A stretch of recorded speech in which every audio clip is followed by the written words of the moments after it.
What's up, you guys? Welcome back to Real Talk Recovery, where we talk about recovery from addiction and I share my life with you. My name's Nicole, and I'm so glad to have you guys here. Um, we're going to talk all about recovery from addiction, and we're going to talk about, um, you know, Suboxone and Suboxone treatment. So you guys come on in. Don't be shy. Don't be worried. We're all here to help and support each other. No judgment here. Okay. When you guys comment, I'll be able to see your comments. I'm just waiting to see if it's going to show me on my phone while I get what I'm doing done. So come on in. Don't be shy. Don't be shy. Let me know you're here. And say something so I can see ya. And can y'all see the banner that I put across the bottom? Oh, there we are. That's me. Very cool, very cool. Okay, comments. Hey, Colin. Hey, Ashley. Hey, y'all. So on here, I can actually have guests come up and share. So I wonder if I can leave a comment. I can. Here we go. To join, you would do this link.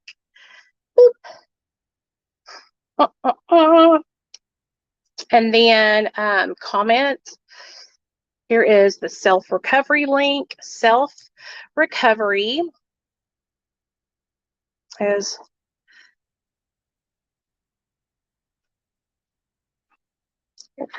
oh, that's not right. Self-recovery is here. www.selfrecovery.org/enroll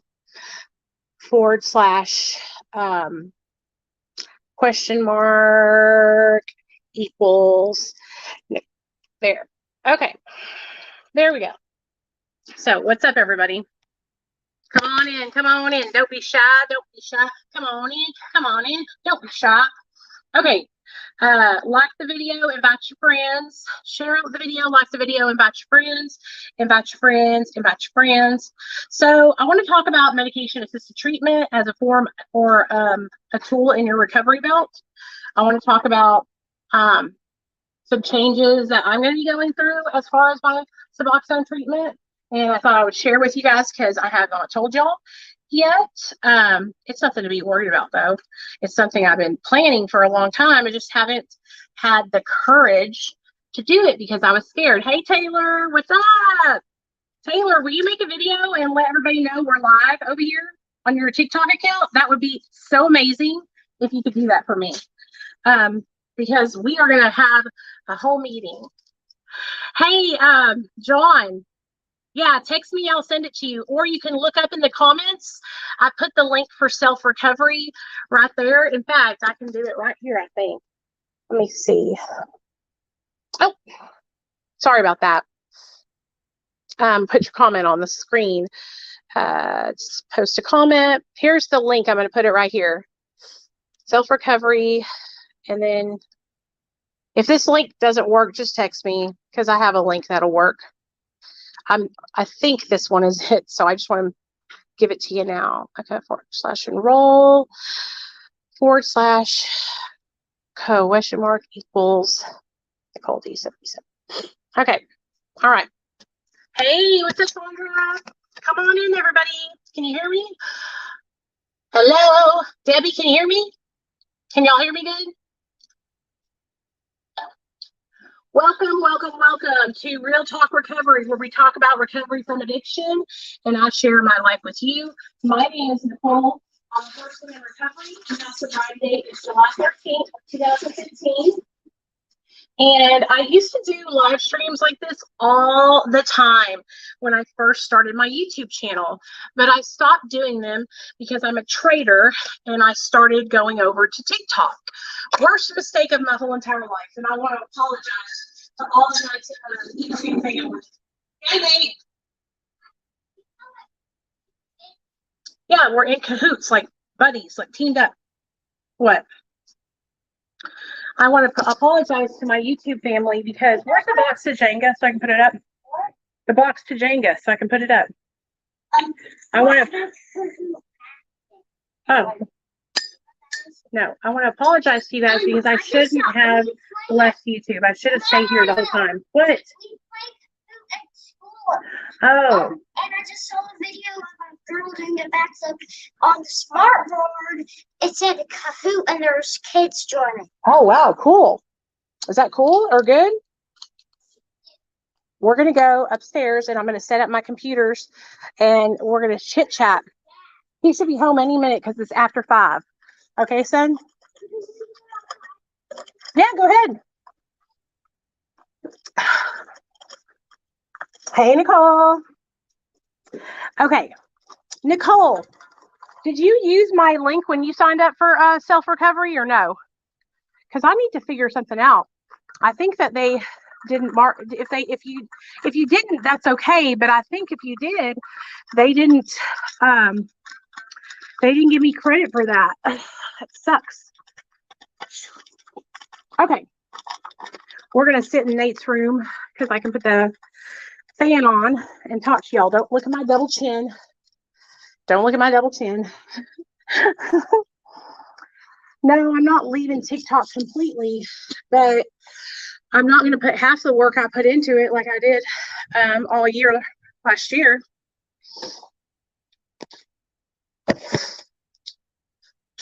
Let's see if this is good. Brand new, y'all. So glad I went out there. Yeah, I put in so much work on TikTok. Not going to do that again. So come on in, y'all.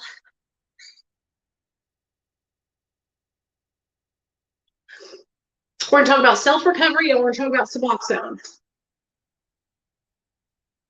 This is the bomb. So come on in.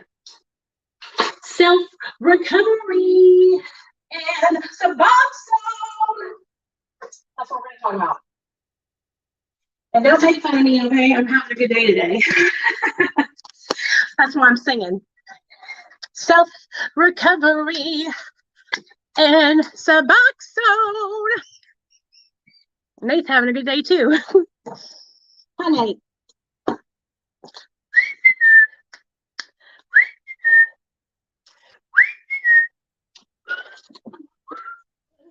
You are? What are you watching, buddy? What video are you watching?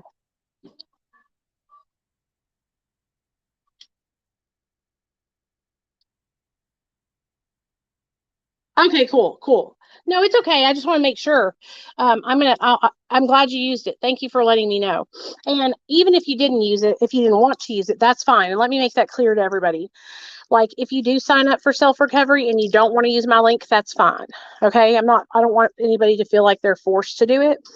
I do want you to know that if you do sign up with my link, that I do get a commission, like a 50% commission, which is totally new to me. And I'm so excited because I've never had that before. So, okay. Somebody just tried to call me on Facebook. Weird. Hey, Nate, will you bring me my charger? Okay, we're going to get into this, y'all. We're going to get into this today. We're going to have a great meeting, and I'm going to show you all the stuff you need to know, Nicole, okay? Hey, Nate. Will you bring me my phone charger? Okay, thank you. Okay. So come on in. Come on in, you guys. And while we're doing this, if you guys want to, I'm going to take down a list and I'm going to mail you guys out a little card for my YouTube friends, okay? Because I want us to get reconnected and get back on our support that we had when I was on YouTube, okay? Okay. Oh, I have a guest. Debbie! Hey, Debbie! Hi, sweetheart. How are you? I'm good. How are you doing? I'm good. Can you hear me okay? Yes, ma'am. I can hear you great. Good to see you, Nicole. Good to see you too. Talk to me. What's going on? I just want to thank you so much for all of your help, and all of your videos helped me so much and guided me on the right path to recovery. You know, I had 26 years addicted to opiates. So I've got 7 months clean now. I'm really fucking proud of you, girl. Hell yeah. Thank you. Tell me what Thank you you. did. Let's talk about it. Tell me exactly what you did. Kind of got kicked in the ass to go to detox, you know, Yeah. which was the best thing. I was scared, Nicole, because I didn't know nothing about it. You know, I never dealt with it before in my life. So after the fear wore off, I was thankful. I came home. They didn't send me home with Suboxone, okay? That was their mistake. I ended up a couple ambulance trips to the ER before I got straightened out. But I got straightened out and got on the Suboxone and got on a good regimen. And I'm going to the IOP program and have a therapist and doing the MARA meetings, you know? Yeah. You know, baby. I'm really proud of you, girl. 7 Thank months you. you have? 7 months. So you started out with Real Talk Recovery when you started. I did. So tell me this: what was it that helped you? What was it that helped you to get on track? Like, how did I help you? Could you share that with us? Gosh, I went online blindly to YouTube and typed in addiction. Then I typed opiate addiction. Uh-huh. And I started seeing Real Talk Recovery video. And I tapped on you and I started watching. And then I got in a live stream and I said hi to you. And it sort of broke the ice. And I thought, there's so many people out here just like me that need so much help. Like, I'm not alone. I'm telling you, I about fell apart. That was like a nervous breakdown moment because you showed me that I was not alone. Man, I'm so excited for you. Like, I don't want to cry, girl, because we just did the makeup. You know what I mean? No, don't do it. Don't do it. I'm so proud of you. I'm really proud of you. And the reason I got involved in MARA, you know, when you started going to YouTube, I was having trouble getting my YouTube going. I struggle with the technology, Nicole. I'm an old lady, you know. I'm learning. I'm trying real hard. You're doing great. You're doing great. No. I'm sorry that I was going to go to YouTube. Like, I shouldn't have done that. Like, I should have stayed here with my people. But I was honestly, I was so smitten with TikTok because I was getting so much traction. You know what I mean? Yeah, it's okay. You were trying to reach as many as you could. I knew that. I knew that. And that's really what my whole process is. It's like, if I can go somewhere and they share my stuff more, then I want to try and stay there. But it's not worth it. It's the worst mistake I could have made was go there to TikTok. Yeah, honestly, I know. It was. But I know your intentions. Your intentions were to reach out to as many as you could get to, because we need to help people. We need to help people with addiction. Yeah, we do. Yeah. Can I ask you a question? How did you get started on opiates? Oh, I had ovarian cancer. Oh, wow. I was in my early 30s, almost double that now. So in my early 30s, you know, they would give me a bottle of 300 like it was nothing. They'd give me the, you know, the long acting, the short acting, as many as you need. Right. Yeah. They did that for about 20 years, and then they started cutting them back. I have fibromyalgia as well. Of course, obviously, I survived the ovarian. I went through an early hysterectomy. But they kept giving me the pain pills for the fibro pain, and I didn't know no better. I just took them, Nicole. I just did what my doctor said. But I was upwards of 12 a day, huge milligrams. You wouldn't even believe me. And as they started cutting back, I was starting to find myself asking any neighbor and any person, do you got any? You know? Right. Yeah. My body had built the tolerance. What was it like for you to start asking people? How did people act when you would ask them if they had any Pills. What would they They do? were very kind. If they had them, they gave them. If they Wow. didn't, they said sorry. I mean, I don't know. It's really hard because they understood. I think they Had you understood ever- that I had a problem. Had you ever been addicted before or had addiction issues? You know, no, I want to say no, but then I got to go back. I got to go back like we're Uh-huh. doing. I'm learning a lot about me. Take me back to when I was 18. Well, yeah, I dabbled here and dabbled there, but I never got so hooked on anything that I ever had a problem. Uh-huh. I even took Xanax for many years. Never created a problem for me. I was able to put it down slowly, of course. I weaned off, I didn't drop it. Right. But the opiates, I couldn't knock them. I couldn't. It had its claws in me hard. And with opiates, because you have the physical withdrawal, because your body becomes dependent, that's I think what really, gets a lot of us is that we don't realize it, and then we wake up and we are dependent on this medicine and we cannot figure out how to get off. And That's right. I do want you to know, and I know you already know this because you listen to my live streams, with Suboxone, if you ever come to a point where you're ready to get off, you have to taper low and slow. Okay? Yeah. Don't let anybody scare you and tell you, oh, it's going to be horrible. You're going to be okay as long as you go low and slow. Okay? Yeah. And you don't ever have to get off Suboxone. Sorry, I'm writing down this link so I can put it. You don't ever have to get off Suboxone if you don't want to. So don't even worry. Don't let people tell you, that you have to do anything because you don't. Okay? I appreciate forever. Because 26 years is a long time, honey. Yeah. And so if you want to be on Suboxone for the rest of your life and it helps you stay sober, then honey, do it. And don't worry about what nobody else says because their opinion. I don't. Now that I hear you, I don't. Good. It doesn't matter. People will say things to me, still to this day about me being on MAT and tell me that I'm not in recovery, but I just ignore them because I have accomplished so much and you are going to do the same thing. The longer you stay sober, the more things that you're going to accomplish. Thank you. You're welcome. I've already met wonderful people. Thank you. Thank you so much for everything. Can you tell me the date you got sober? 2/20/21. Got it. Okay, cool. All right, Debbie, what else you want to tell me? That I got to go to Merck's Mara meeting at 4:00. Oh, okay. I got you. Merck has a Mara meeting, just so you guys know. And tell me what you think about Mara. God, I love Mara. I love non-judgmental. It's bringing me out of my shell. I've been reading the steps for the group, and that's something I never would do, Nicole. Like, I was in a shell bad, honey.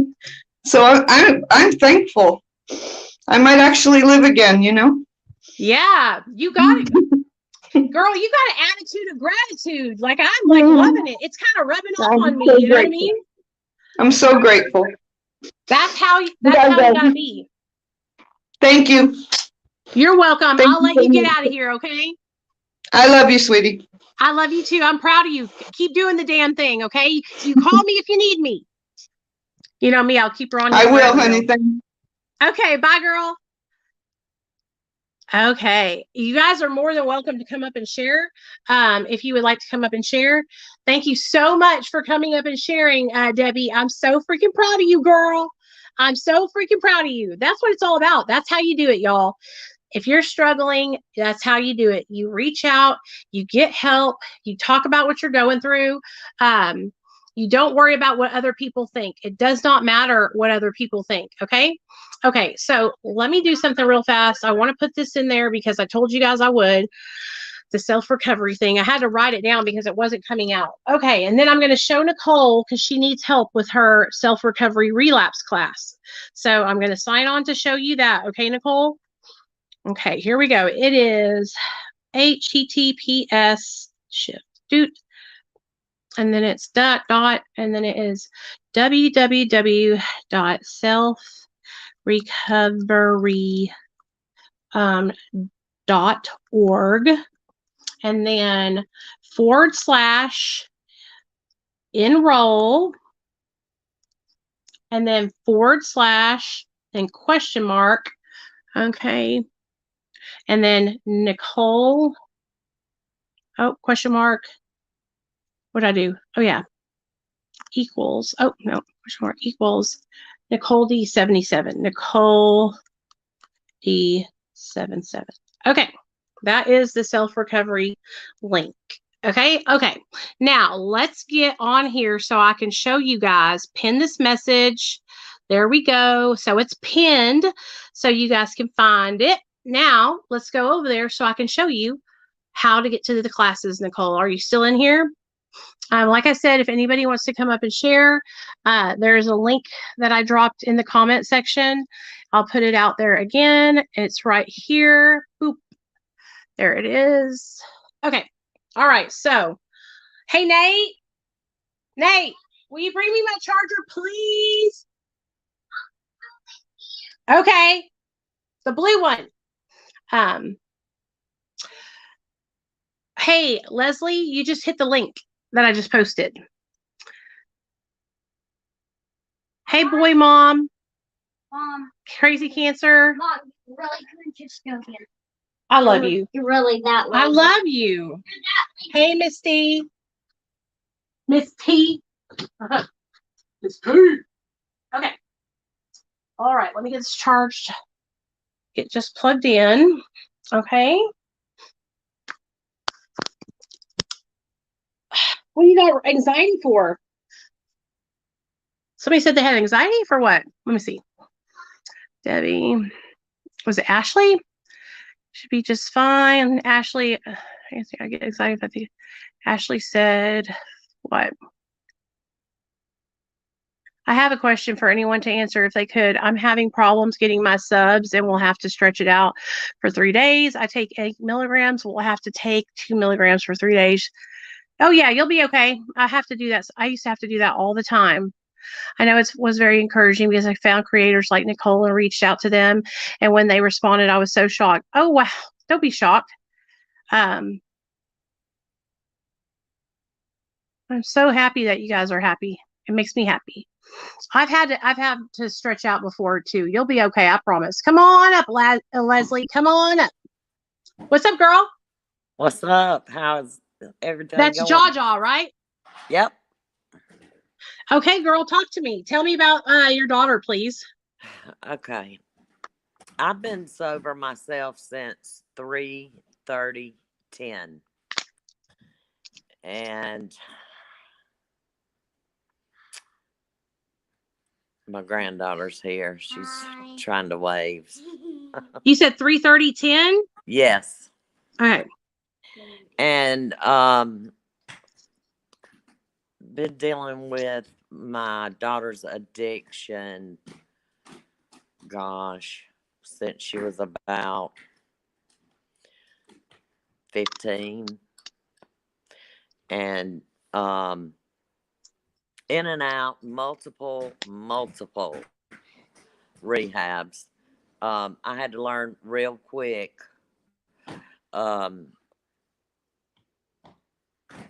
how to not enable. Yep.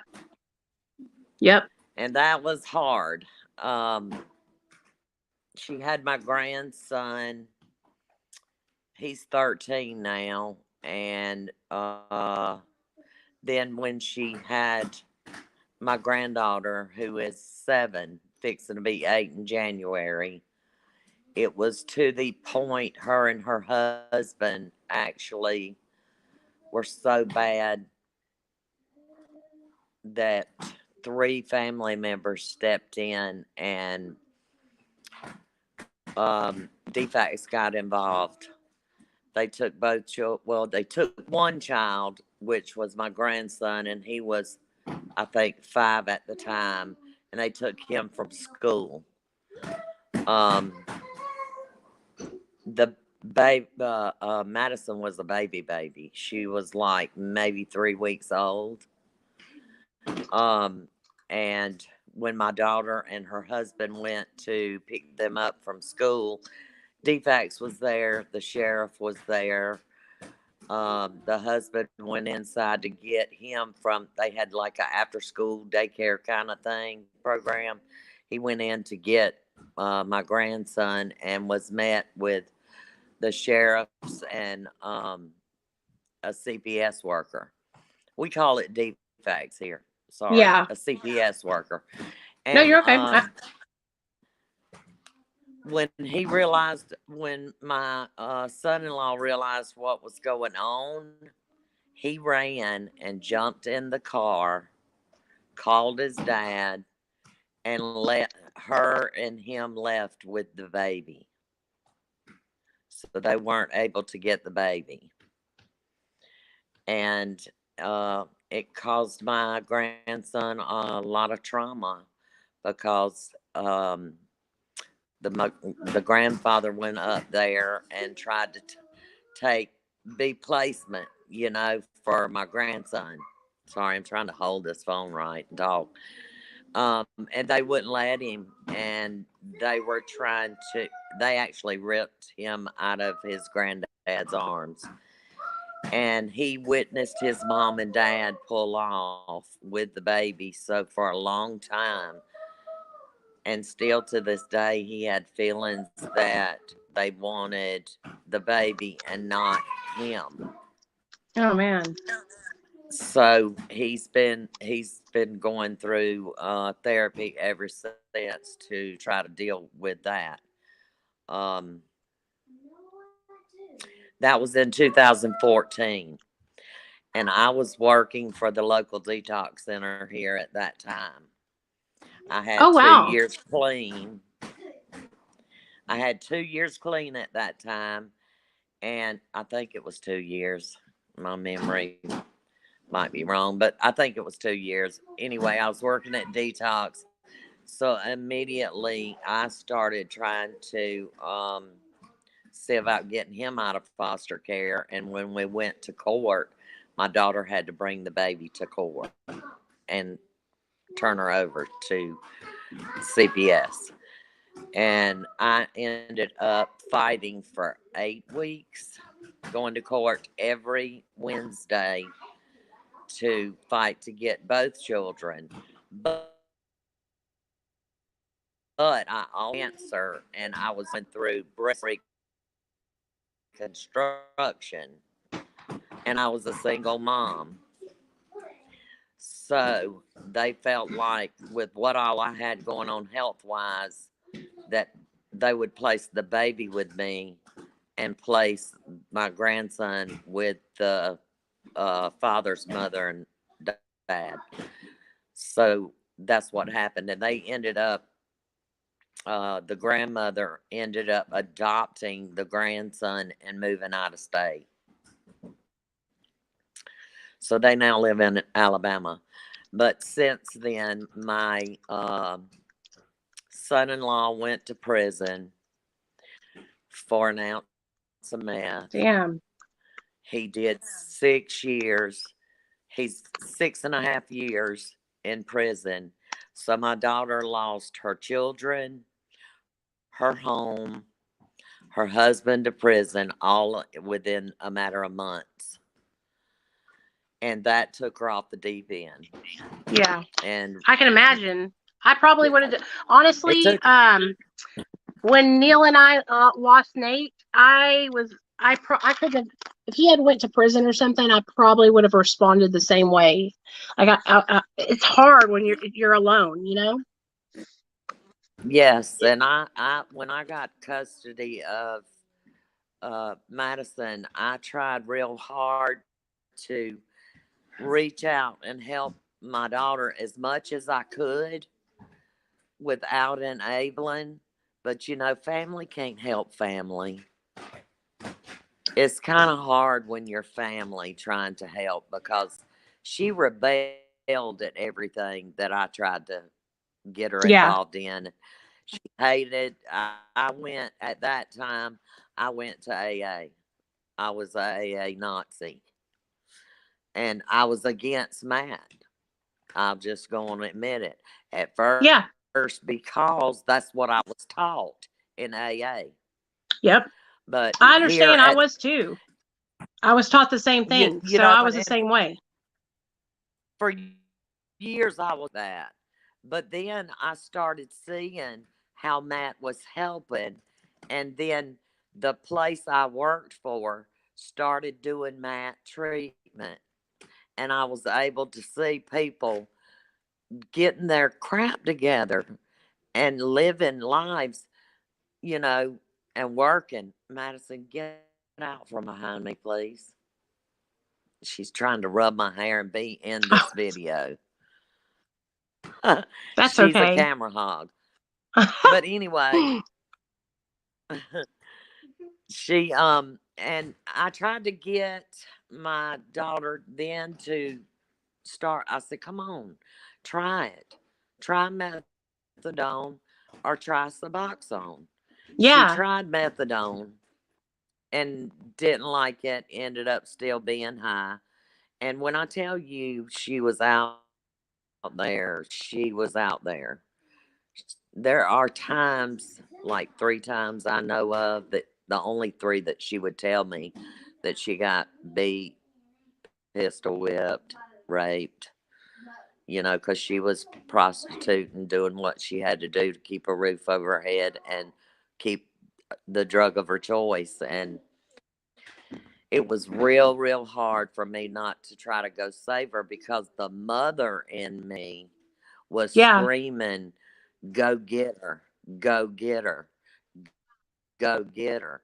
And I took myself in some dangerous situations in my sobriety trying to save her.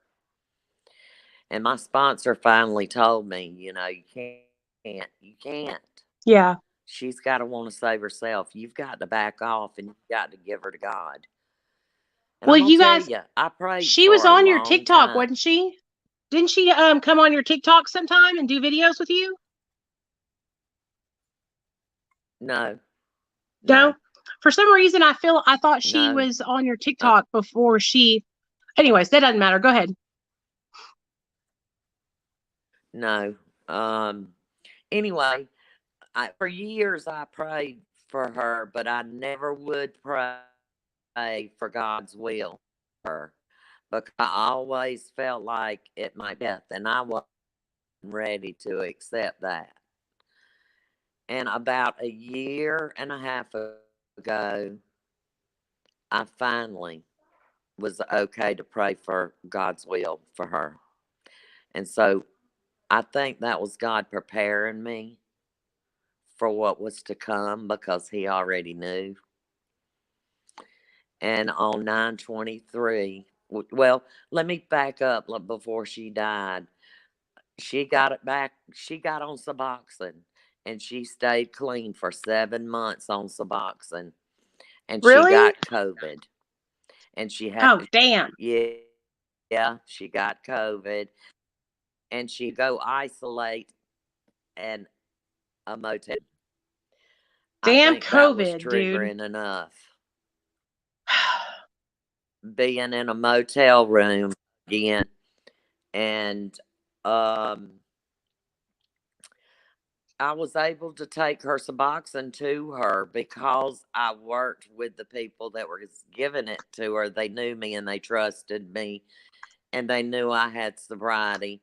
So I could go pick it up and take it to her because she couldn't attend group and all to get her meds. And so at some point when she got better from the COVID, after 14 days, at some point she relapsed and we didn't know it.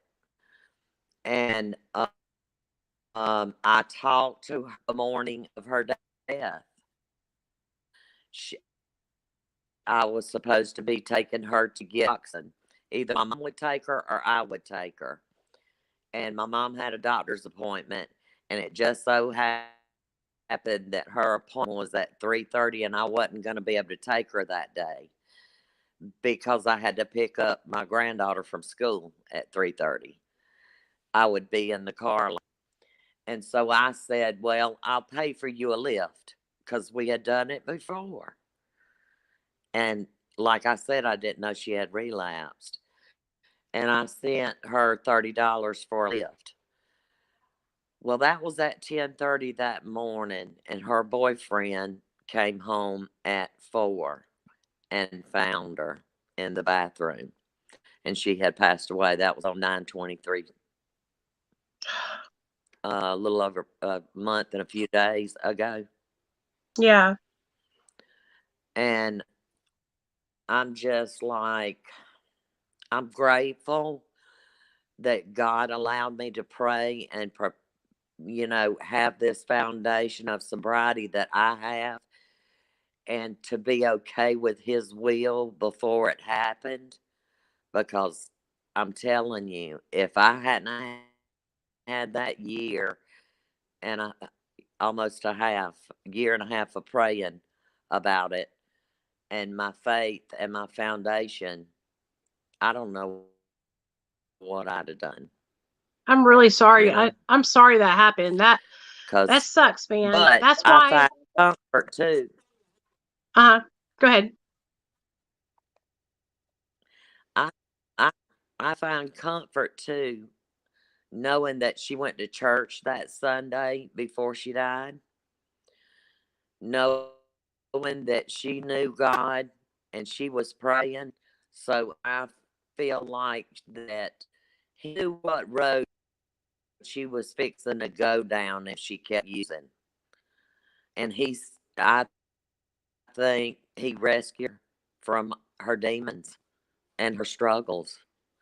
Because she was bipolar too, and they couldn't get her bipolar meds right. It was in a real Right. dark place. She had told me that. Well, I'm really, So, really sorry that she's not here with us anymore. This is one of the reasons why I think it's really important to talk about harm reduction and the importance of never using alone, making sure that you carry Narcan, because right. never use alone ever, And the because thing that's is, she had Narcan. right. But she was alone. And that's why they Never do tell it you guys alone. to never use alone. That way, if something happens, you have a friend with you who can hit you and get you back up, Um, but you know what? You sharing Yep. her story is And going to that's help the save so sad many thing is people's lives. yeah. And that's the thing. She had Narcan, but she was alone. Yeah. Because Yeah. she was hiding it from her boyfriend. He suspected it, but he caught her yet. And he had told her they don't do a drug study. He's going to be here soon, Nate. Right. I'll message him on my But computer. that never came to pass. So, well, I'm really, really sorry. I appreciate you like being but willing I to come up tell here you, and share a little bit of her story. I want to have you on another day. That way you can share like her whole story, on a day where it's just your video. If you don't mind. Is that okay? yes, Okay. Will you do me a favor and yes, message I me would on love to, TikTok or because Instagram or somewhere? Huh? yeah, Okay. told Message me. her That way we that can pick her a day story will that you can save come on and we'll lives. do a dedicated live just for her story. Okay. Okay, cool. I'm sorry, it keeps cutting out. Okay, That's why I can't hear you. So I want to make sure that I have you on a day where I can sounds actually good. have you on. You know what I mean? Yeah, I know. I said I'm and some. I don't know why. Hey, Leslie, I'm not like trying to be rude, but it keeps cutting out. So I'm going to go ahead and take you off. But I'm telling you, message me so we can have you on separate. Yeah, buddy. I'm sorry, guys. It kept cutting out, and I don't want to mess up her story because I really want you guys. Yes, Ray, she overdosed. I really want y'all to hear her daughter's story because it's important. Yeah. That was the actual game, but it says re-download. It wasn't the game anyway. I said re-download. Let me see. And I've never downloaded that. Yes, you didn't? Do you No. want this game then? Well, if it says you didn't buy it, Nate. I've never bought it. Okay. But it says I bought it. It's starting download now. Okay. Sorry, I want to have Leslie on to tell her daughter's story. Her daughter passed away from a drug overdose. And like I was just saying with Leslie, But y'all, that's why it's so important for us to not ever use alone. That's why, like, if you're still in active addiction, like, I'm never going to judge you. Nobody here is going to judge you guys. Okay. Like, we want you to come here. Okay. I'm trying to find your dad so I can message him on my phone from my computer. Thank you, Leslie, so much. I really, really want you to come on so that way we can have a dedicated day just to hear your daughter's story. That is important to me to do that, you know? So anyways, that's why I want to tell you guys about harm reduction, which we just kind of mentioned on there when Leslie was on, is that a lot of people think harm reduction is like enabling people. It's not. Like, what we're saying is that, you know, having someone there with you so that way you are not alone and you can be safe. You know, a lot of people lose their lives because they were alone, just like Leslie's daughter was, you know. So Nicole, are you still here? Because if Nicole is still here, I want to help her with the self-recovery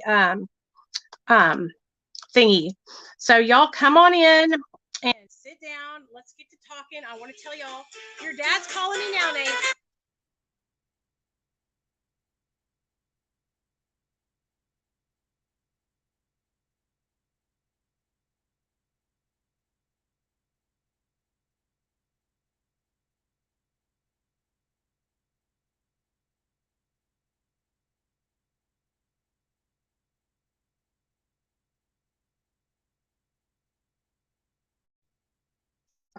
A package that they were trying to get him scanned. Sorry, guys, that was my husband. Come on in. If it's Nicole Diaz, are you still in here, Nicole? Because I want to share. That's your name. Yeah, but her name's Nicole too. I want to share this Leslie self-recovery thing with her. It is that her name too. So if y'all don't know yet, come and introduce yourself, Nate, since you're writing it in there. Come say hi, duck your head down. Hey guys, what's up? This is my little boy, Nate. How old are you, Nate? 7. And he is the light of my life. What did you do for me, Nate? Save your life. Can you give me a hug? Okay, I want to show them something. Okay. Nate saved my life. I need that light. I need a cartoon. There you go. Oh, can you not make the screen? There. Wait. Okay. Wait. Yeah. Oh, ragdolling. He loves causing damage to himself. So, Nicole, you're here. Okay, good.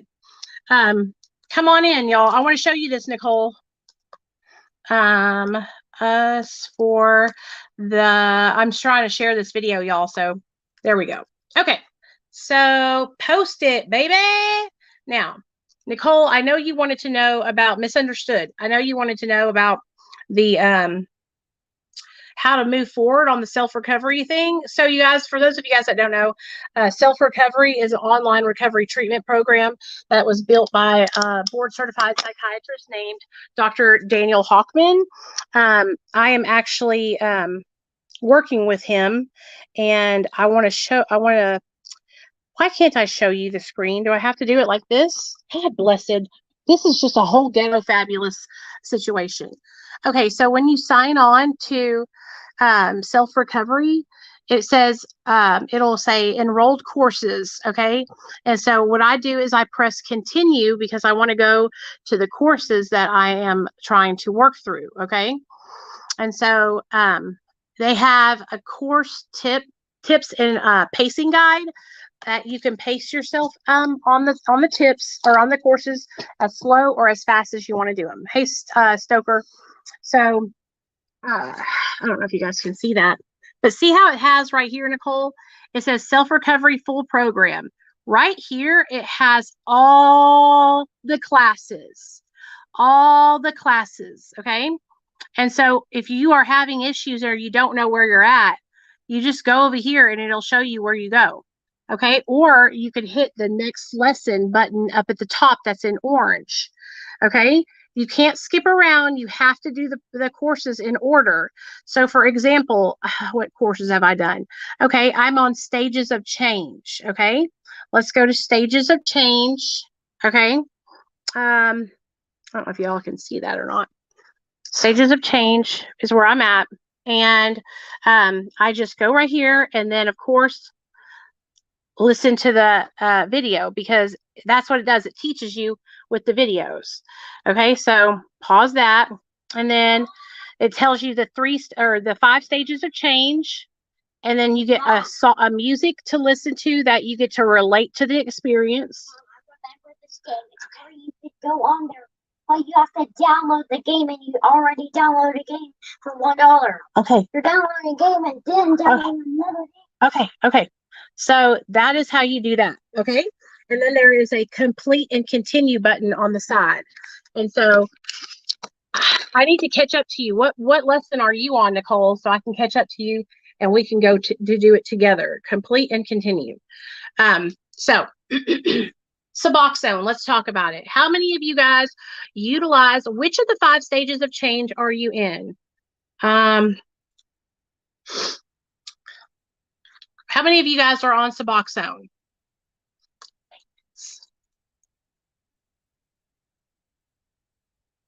So you're on the first one. I'll wait for you though. Okay, I'll wait for you then. So anyways, I'm on Suboxone. A lot of y'all know that. And I have literally been on it for 6 years. Okay. I've been on Suboxone for 6 years, and it really has helped me a lot. Okay. I'm not going to lie and say it hasn't helped me, because it has. And you guys know what a big advocate I am for medication assisted treatment. Okay. Medication assisted treatment like saved my life. So, but I've gotten to a point with it where I'm ready to come off. I'm ready. I'm down to 1 milligram. I take 1 milligram every other day. And I recently made the decision to stop going to my Suboxone doctor. So I have enough medicine left for a month, and I'm using it to taper down, and then I'm going to make the jump. Finally, I'm going to do it. So I'm really excited. Of course, you guys know what I'm going to do. I'm going to post my, experience here. You did the introductory. Okay, Nicole, I'm telling you, girl, get into this. It is get into it so we can be on some of the things together, because I want to do some of the questions and stuff with you. Okay. So let's say I'm ready. I'm ready to make the leap. I'm ready to make a change and get off of Suboxone. And I'm really, really looking forward to it, because it's going to open up a lot of doors for me when I get off of Suboxone. I'm going to be able to do things that I normally couldn't do here in Arkansas, because Arkansas prohibits me from being able to work in treatment here. It's actually really, really shitty, actually. So when I get off, then I'll be able to advocate more for people that need to be on Suboxone, because it's almost like people don't take me seriously. And I hate that, because I'm on MAT, so anyways, how many of you guys are struggling with your sobriety? Is anybody in here struggling with their recovery? Hey, Amanda. Yeah, I've been trying to make the jump too this past 2 months or so. Hey, Tim, what's up? What's going on? Are you, why are you struggling?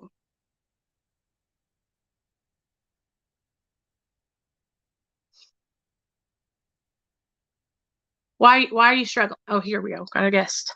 Another guest. There she is. I had to stream. Hey, girl. Hold on. Oh, you gotta unmute yourself. How are you? Yay! I thought this was, yeah, thank you. I just couldn't. I did it on my phone, the program, so I wanted to try to do it. Yeah. Are you getting on your computer?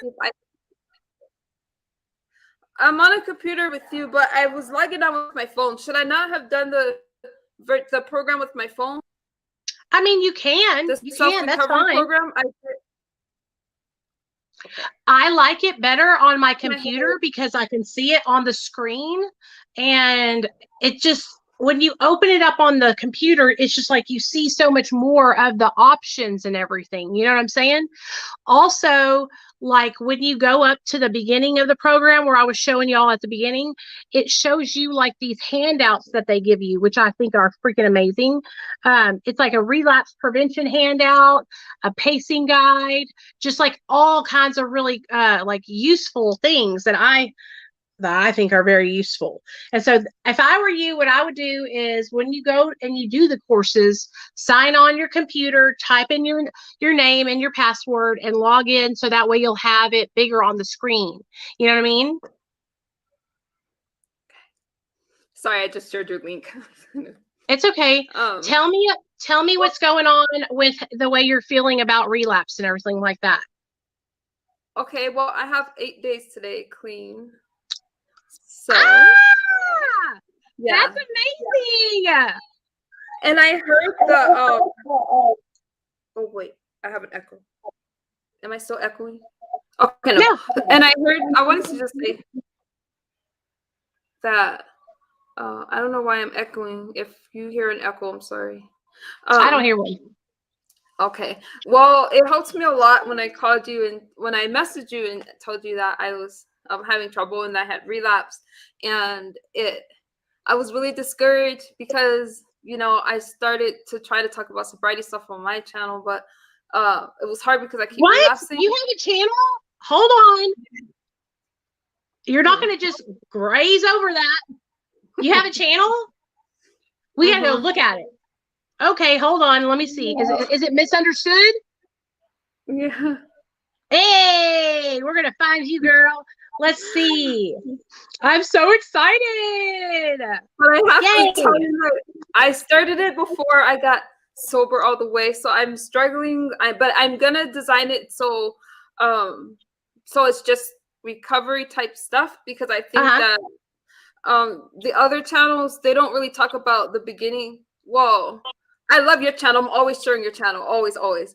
But I wanted to share like the beginning stages, like. I only have not even 3 months, so that's what I wanted to share as my journey on my channel. This is amazing. I did not know you had a channel. Oh, thank you, dude. I'm so excited to see what you. I'm really excited. I will totally support you. I will share the shit out of your channel. Oh, that means a lot. Thank you so much. Yes, misunderstood just like that for that reason. I'm so proud of you, girl. So how does it feel to be 8 days sober? Okay, so what if you're 8 days sober, that means you got sober on what, the 1st or the 30th? I could have sworn it was like the 22nd. Oh, sorry, I'm saying the wrong thing. That's okay. I think it was the 22nd. The 22nd? Yeah, so this is the 30th, so yep, the 22nd October. That's my sobriety day. What, baby? No more new games. So October 22nd day. Nate says, Into the Dead. No, it's not. It's a Ghostbusters add-on, Nate. It's not a game. Sorry about that. No more games, Nate. You bought enough. You spent enough money. Okay. So what made you get sober? Like, what was going on? Tell me about that. Well, I did a live stream and I was trying to tell people I needed to take a break because I was relapsing a lot. Like before the 8 days sober, I mean, I would get like 10 days at a time and go back. Mm-hmm. So when I was streaming, I kind of had a meltdown during my stream, and I'm supposed to be a sobriety channel, so I really needed to be more accountable, and I was just struggling with a lot of the stuff that you were struggling with when you're talking about TikTok and how when you would get attacked. So I get a lot of that stuff too with I call it cyber stalking because, we're adults, and when you're doing that. It is cyber stalking. Yeah. Cyber bullying and cyber stalking is freaking ridiculous. I go through that a lot. So I really related to you. And so I started to I've been following you for a while, even before Dr. B. I would watch. I love Dr. B, but you had a community, so I would just follow you and not say anything. So I thought it was kind of cool to follow you back and forth on TikTok and on here without saying anything. And then I just saw your struggle, so I really wanted to get sober like you did. And when you talked about the program, the recovery program or the virtual classes, that has helped a lot, even though I've only been able to do the introductory part, but just knowing that there's so much support has been really Yeah. good. And listen, like honestly, like whenever I got sober, I didn't have like anything like that. But what I did do, because I didn't have like an online thing to teach me, was I like started reading everything I could about addiction and how it was affecting my brain and how my brain was hijacked by methamphetamine and all the different drugs I was putting in it. Because I was, for the longest time, I thought the reason why I was on drugs is because I was weak-minded, and I was, like I thought that my addiction was like something that, how do I explain this? I felt like, how some people say addiction is a choice. That's what I felt like, oh, I was just choosing this, which I did choose to get high at the beginning, but I was 17. My brain wasn't even fully developed yet. And I made a choice as a child. And now and then I started reaping the consequences of it as an adult. You know what I mean? And so it really affected my life. And so when I got sober, I didn't know what to do. I didn't know what to do. And I needed to learn about addiction and how it was affecting me, so that way I could stay sober, because what I believe is knowledge is power. So when you go and you have cancer, what do? You go to a doctor that knows everything there is, an oncologist, right? So, and you go to him to learn all these things about cancer and how you can get your body better and get chemo. Well, like if we struggle with addiction, then like we need to learn everything we can about addiction, so that way we have the knowledge to help ourselves stay sober and fight our addiction. You've helped me so much with that, and the knowledge that you bring. And I see my friend behind the bar in the chat. Hi, behind the bar. I shared your TikTok about it. So he's asking, how does meth, hi behind the bar, how does meth help you lose weight? And I just thought you are better with that question. It's a stimulant. Methamphetamine is a stimulant. It suppresses your appetite. It elevates your heart rate. It elevates your body temperature. Therefore, when a person's using methamphetamine, a lot of the times they don't eat all day long. Drink minimal. I would drink like a Mountain Dew, and I would eat a cracker because I was so not hungry, because my heart was pumping so fast. I was so stimulated and I was so hyper focused on whatever I was doing that food was the last thing on my mind. I was like 110 pounds or 20 pounds, and that's really, really, really skinny for me. My eyes were sunken or real dark, and you could see that it's almost like I look soulless. You know what I mean? When I'm high on meth, I look like there's nothing behind my eyes. But that's why it's a stimulant. So raises your heart rate, body temperature, and you don't eat. Did you have that experience when you did meth, Nicole? Yeah, but for me, since I'm a dancer, a ballroom dancer, before anyone says, that's so cool. Yeah, it's the craziest thing, I swear. But so eating, I would eat for fuel anyway. So I did have that experience, but it seems like I crave sugar a lot still to kind of fill in that gap. So my calories are already limited with the dancing thing to an extreme, and I think meth just made it like a double whammy. Hey, Mom. My mom's in the chat. Oh, hi. She says you looked like The Walking Dead. Yeah, I did, for sure. I'm trying to get it back to. My hair is having some problems. My hair fell out. Did your hair fall out? Yeah, it has like some interesting stuff going on right now. It's not only falling out, but since I have like thick curly hair, it's extra frizzy, just dry. Your hair is so pretty. Your hair is so pretty. Like, really, you're beautiful. And listen to me, like, now that you're getting sober, you are going to feel so much better. And do you think that being a ballroom dancer, do you think the fact that you were on such a limited calorie intake, do you think that triggered you to use meth? I started with cocaine. The pressure? Cocaine, the pressure. The pressure to be beautiful and skinny and perfect and all that? Yeah, and when I switched to meth, honestly, I couldn't have the nosebleeds from the coke, and some way I slipped it in my drink the first time, but I just started craving it. But you have to stay. When you see dancing, it's like you have to stay within a certain weight, especially if you do competitions and things like that. So all of that, and I honestly felt more attractive on the track. I felt like it was no problem staying 99, 100 pounds, 110. You know, now I'm pretty much back up to my normal weight, maybe a little over for dancing. But, You look beautiful. Girl, I wish I could be like your size. I'm telling you right now. The one thing I'll tell you is that now that you're sober from meth, make sure that you keep your body healthy too, because one of the mistakes I made, it was when I got sober, I was just so like unhealthy. I just totally focused on like eating and having a good time and celebrating my sobriety, and I gained a lot of weight, and now I struggle with addiction to food. And so you know, keep that in the back of your mind, like staying healthy and walking and working out, because that will help you. If you take care of your body, then that will help you to take care of your mind. Like I go through really hard time, like being triggered to want to use Adipex, Adderall, methamphetamine now because of my weight issues and how insecure I am about it. So that's like a double whammy that I have to deal with 6 years later with 6 years sober. You know what I mean? Wow, you look great. You look beautiful. Even I try to follow your makeup tips and all that. When you're doing makeup. Well, when you're doing makeup, I try to follow that stuff online. And yeah. It's just I need to do it slower. I need to do like dedicated videos where I zoom in and like do it with y'all to where y'all can actually like get the tips and tricks. You know what I mean?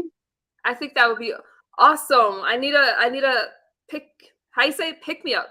I need something. Yeah. We did a whole, were you in the live earlier?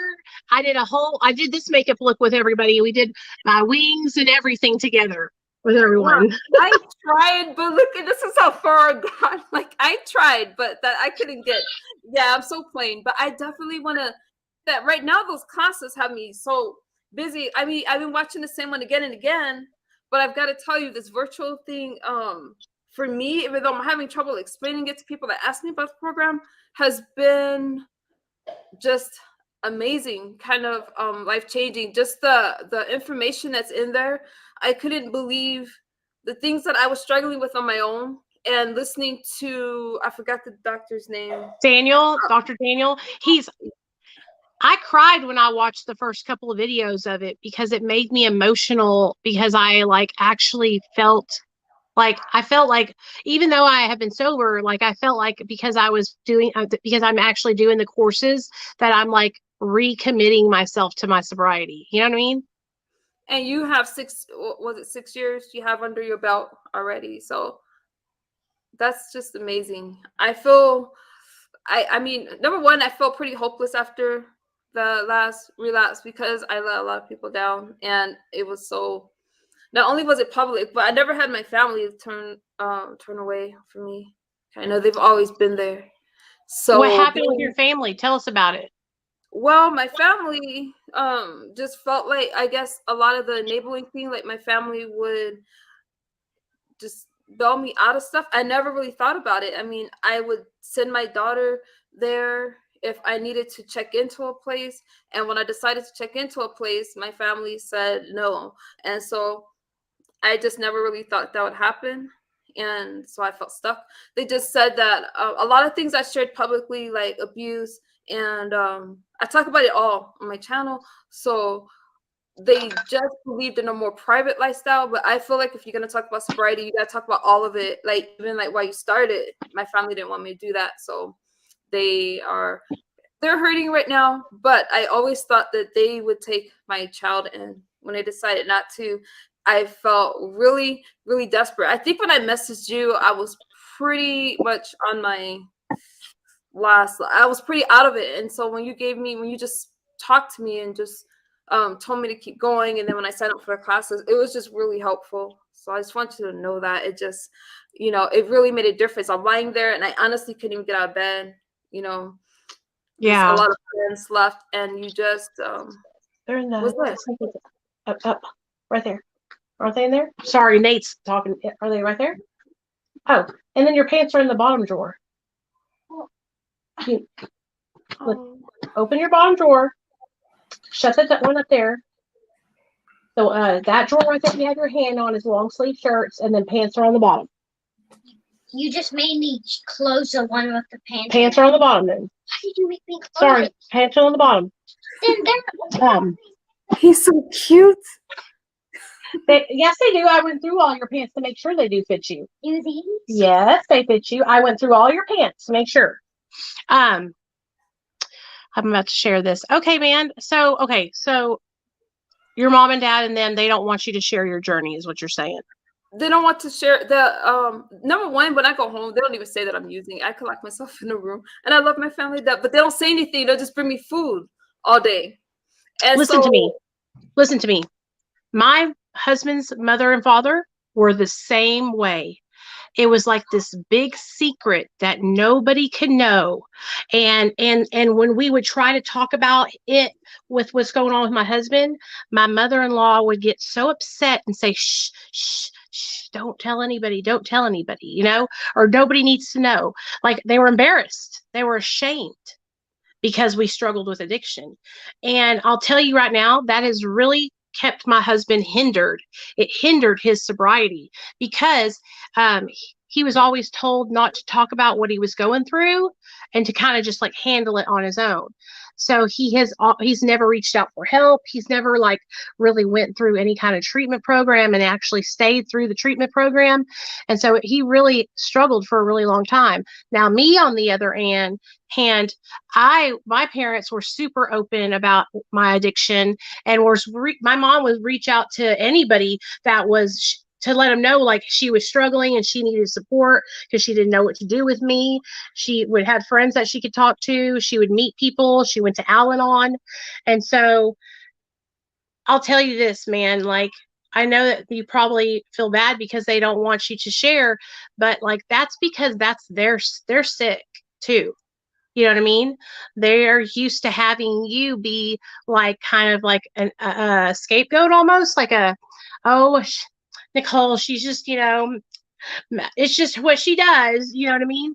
And instead they could be there like supporting you and encouraging you and like asking you if you needed help, you know what I mean? And so I feel bad because family support is so freaking important, man. But you need to share like what you're doing by talking about it on your channel and sharing what you're going through. I promise you, it'll change your life. When I started my YouTube channel, I had a year sober, I think, or 2 years sober. And I gained so much support from sharing my story and meeting all the people I've met on YouTube. It changed my life. I love it. I'm so glad I did it. That's awesome. I'm glad too. And I came across you and I just think that it's been really amazing. And I've my family, whether they come around or not, this is something I've chosen to do. I want to commit to it. It's really just been a lot and it's just pretty much saved my life. So, you know, even though I'm doing this program for 12 weeks, but I will, I'm going to stick with it. And I totally commit. I mean, the stuff that you're doing, I mean, just watching, I couldn't speak at first, but just watching just meant a lot. And I just want to thank you for that because you've just totally been there. The community has been there. And I just think that's awesome. So I'm going to jump into your chat because I love Let me tell you something. Dr. B, when you come to the chats at Dr. B's, like he remembers you. You know what I mean? Like we talk about the people that come to the chats and stuff. And so next Monday when you come, you know, you better let them know that you got 8 days or however many days it'll be by then. You know what I mean? Because we look forward. I think it'll be 10 days. I think it'll be 10 days on Monday. Yeah, he looks forward to seeing you guys and hearing about your success with your sobriety. So it really does. We love I love doing the things I do on my channel, but he also really enjoys doing what he does on his channel. I'm just really proud of you. And I want you to know that if you need support, like personally, you know, you have my cell phone number. You can text me or call me if you want me to jump on my computer and do call me on the phone and we can do the class together. And then we can do the class together, listen it together. And then at the end, we can discuss what I got out of it and then what you got out of it, because maybe that would help you to hear, like maybe I get something out of it that you might not have recognized, and that will help you. You know what I mean? I love that. Thank you so much for that. Yeah. Thank you. I'm going to jump down. Thank you so much for sharing your house with me. You're welcome, girl. I love you. I'll talk to you later. I love you too. Bye. Did I remove myself from the stream? Damn it. There I am. Okay. Sorry about that, y'all. I'm so proud of you, Nicole. Dr. B's chat is every Monday at, what time is it? 7 p.m. Central Standard Time, 5 p.m. Pacific Standard Time. And just so y'all know, Nicole is misunderstood in the chat. She has a YouTube channel where she's going to be talking about her sobriety journey. So if you guys don't know that, please go subscribe to Nicole and give her some support in her recovery journey, because I'm sure that she would love to hear about it. Mom, why don't you come up and share? Mom? Oh, sorry. I'm fixing to put my mom, the thing in. Hey, Mom, look at this link. Click this link, Mom, so you can come up here and share about being a sober, a mom to a sober person. So you guys, my mom is the shit. She's a good lady. No, come on. You're such a bum. I need to find my sister Michelle and see if she'll come on. Anyway, you don't have to come on. You're probably chilling in your underwear or something.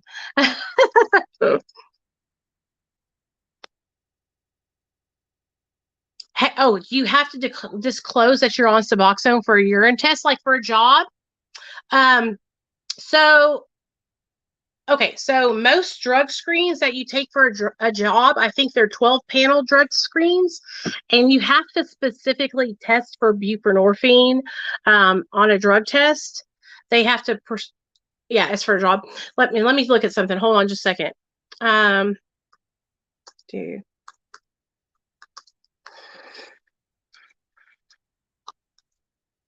Hold on. I'll tell you what I did, okay? Whenever I got my new job, I told them that I was on Suboxone ahead of time. I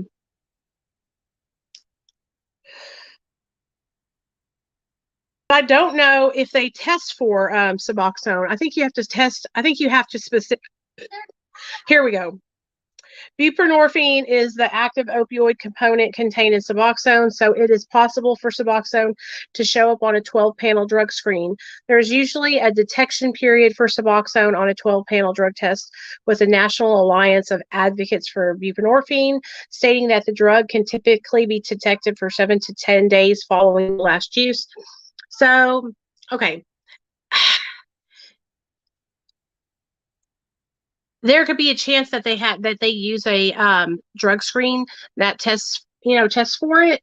So I would be honest with them. As long as you have a prescription, you'll be okay. You know what I mean?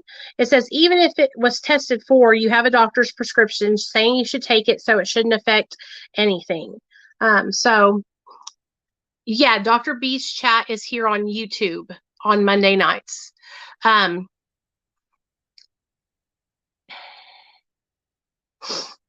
So most jobs don't test for Suboxone. It won't flag a regular opiate positive. Even if they do test for it and find it, you have a prescription, so you should be okay. Depends on what kind of job it is, but in most places, you aren't required to explain anything that goes on between you and your doctor with your employer. Best of luck. So this is where whenever I have, yes, I do, I go through, yeah, you'll be fine. Whenever I have like a question like that, it's on Dr. B's channel, which is Dr. B Addiction Recovery. Whenever I have questions like this, you guys, and I may not know the answer, I always go to Reddit. Reddit has some of the best freaking answers, because they have so many, like people on here that they share their different experiences. It's in the hospital. So listen to me, boy mom. Are you going to be working as a nurse or a doctor or anything like that? Panic attacks. I had chirping in my ears the whole time I took it. You get med really see if you don't have it. I've been off of it for 4 days and I feel bad. Mary, if you came off of it cold turkey, absolutely, you're going to feel horrible. Horrible. I like Suboxone better than methadone because it's like it doesn't give me that same. It doesn't give you the same. So Suboxone, when you get on it and you stay on it, it doesn't give you any kind of like feeling. So it's just like a baseline, like regular feeling. No, ER tech. Okay, then you should be fine. You should be fine. Okay, because as long as you're not working as a nurse or a doctor, because here in Arkansas, if you are a nurse or a doctor, you cannot be on Suboxone. Yeah, Mary, you should have went slow, sweetheart, because it's gonna get really bad in tomorrow and the next day. I'm really worried for you. I hope you're gonna be okay. Would you please call your doctor and see if he can call you in some medications to help with it, like Clonidine, and maybe some gabapentin or something like that. It's so important to make sure that you taper, okay? Like I am on MAT and I'm going to get off, and I'm doing this thing where I take a certain amount of milligrams one day on Monday, and then Tuesday I don't take anything, and then Wednesday I take it. And I've been doing every other day. Bye, Mom. Love you. And that has been really helping me a lot. So I'm so sorry, Mary, that you had a bad experience. That sucks. Yay! That's my mom. She's the best. Okay, good. Those will have to help you a lot. So, and you'll be fine. You're going to get yourself, listen to me, okay? Any medication that you take, okay? Any medication that you take for a period of time, right? And then you go to come off of it, whether it's Suboxone, methadone, a mental health medication like Lexapro, Effexor, Zoloft, right? Any medication that your body becomes dependent on, you're going to feel different. You know what I mean? So let me tell you a story about, because a lot of people, they say, Suboxone, you'll never feel like a normal. That's not true. That's not true at all. And let me tell y'all 100%, your mindset and what you think up here is going to affect how you feel. If you keep telling yourself, I'm going to feel like shit, I'm never going to get back to normal, then guess what's going to happen? You're going to feel like shit and you're never going to get back to normal. But if you are going into it prepared for war, preparing for battle, so focused on the prize that nothing can stop you, and you keep telling yourself, I am going to succeed. I am going to overcome this. I'm going to feel amazing. I am feeling amazing. I'm telling you, mind over matter, 100%. Okay. So 2 years ago in January, I'm on Lexapro for my anxiety and depression. Okay. And I tapered myself down on my Lexapro to 0.5 or 5 milligrams. Okay. I thought that I would be okay. I thought that I could just jump off my Lexapro and call it a day. Well, guess what? No, I could not. And when I tell you guys that, honestly, it was just as bad as coming off of opioids.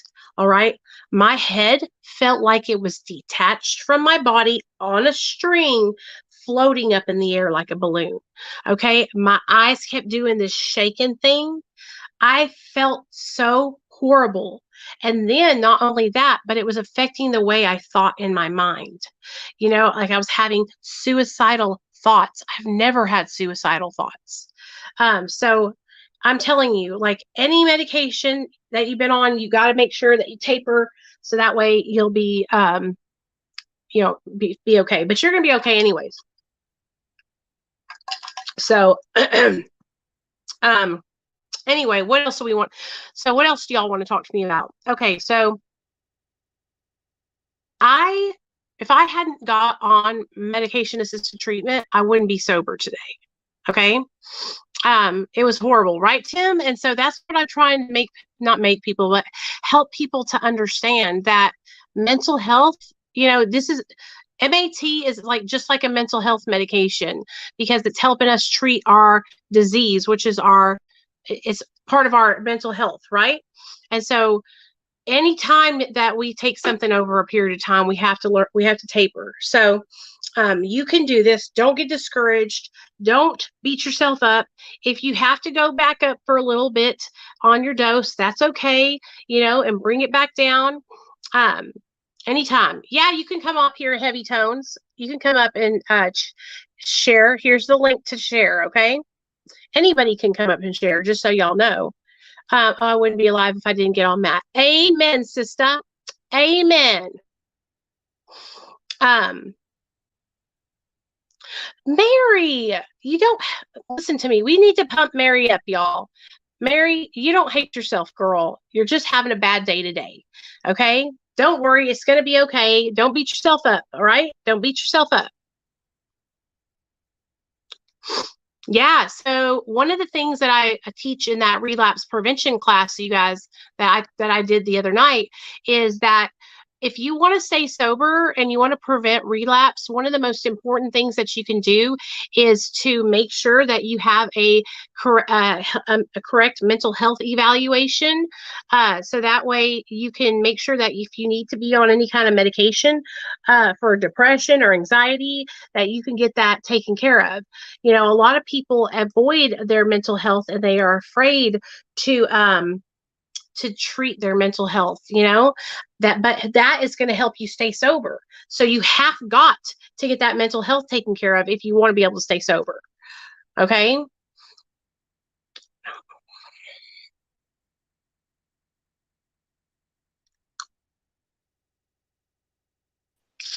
What's up, man? Hey, how are you? I'm good. How are you doing? Doing pretty good. Keeping everything moving, you know what I mean? I know. Tell me what's going on. Well, I mean, I seen that I've been watching since probably about 6 months. I've been following, and it's weird how I heard about your channel. It was through some like whack job that I happened to stumble across a video where he was like talking about you. And I was like, let me check this out, because that guy was like off his rocker, Yeah. So I started watching and I dig what y'all are doing, you know what I mean? Like, I really appreciate the fact that you get on here and try to help people out. Thank you. I appreciate that. What whack job was it? You got to tell me now.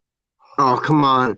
Was it that one guy mean? Nah, not really mean. He's just like, he's like a white trash like type of guy that like is kind of racist. Big Sid, Lance? they call him. Big Who? Sid. Big Oh Sid. God. Yeah. Yeah.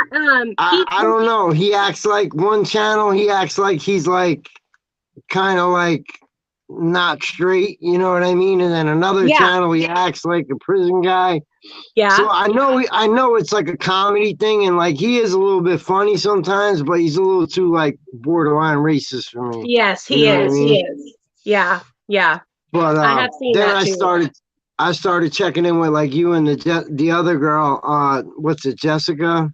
Jessica can't. Yeah. Yeah, she does one too, and I seen that y'all are talking about Suboxone today. So like that, I've been on a journey. You know what I mean? Bad life. The MO. It's like any other NA meeting. If I was, I don't like to go into war stories and stuff like that, but I had a bad past.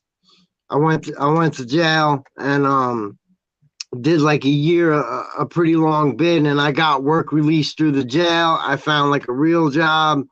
And before that, I always hustled and made my money day by day.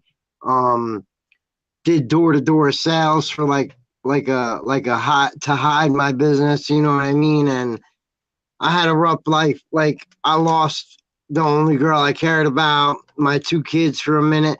Not that I lost them, but like she moved on and got with somebody else, and then I became the secondary dad that had to get his crap together, and then I got locked up. So like I was with my kids from when they were 0 to about 6, 7 years old. Then this other guy came into the picture. We separated. I went to jail a couple of years after that because like I mentally like didn't know how to handle losing the girl I was with for 16 years. and my Yeah. kids like full time. So like I went on like a rampage where I just didn't care. I was getting as high as I could, and it ended up in jail. And but in jail, I learned how to like stay sober. Learned that I needed to get back at making money, and I needed to do it legally. You know what I mean? So I entered a program to work, got on the work release program. Then I got a real job that like told me as long as I kept it and showed up, that after jail I could stay with it. And that was 5 years ago. I've been with the same job for 5 years. And when I got out, like for the first 6-7 months of probation, I was on like heavy probation because the guy knew me, the probation officer. He knew who I was.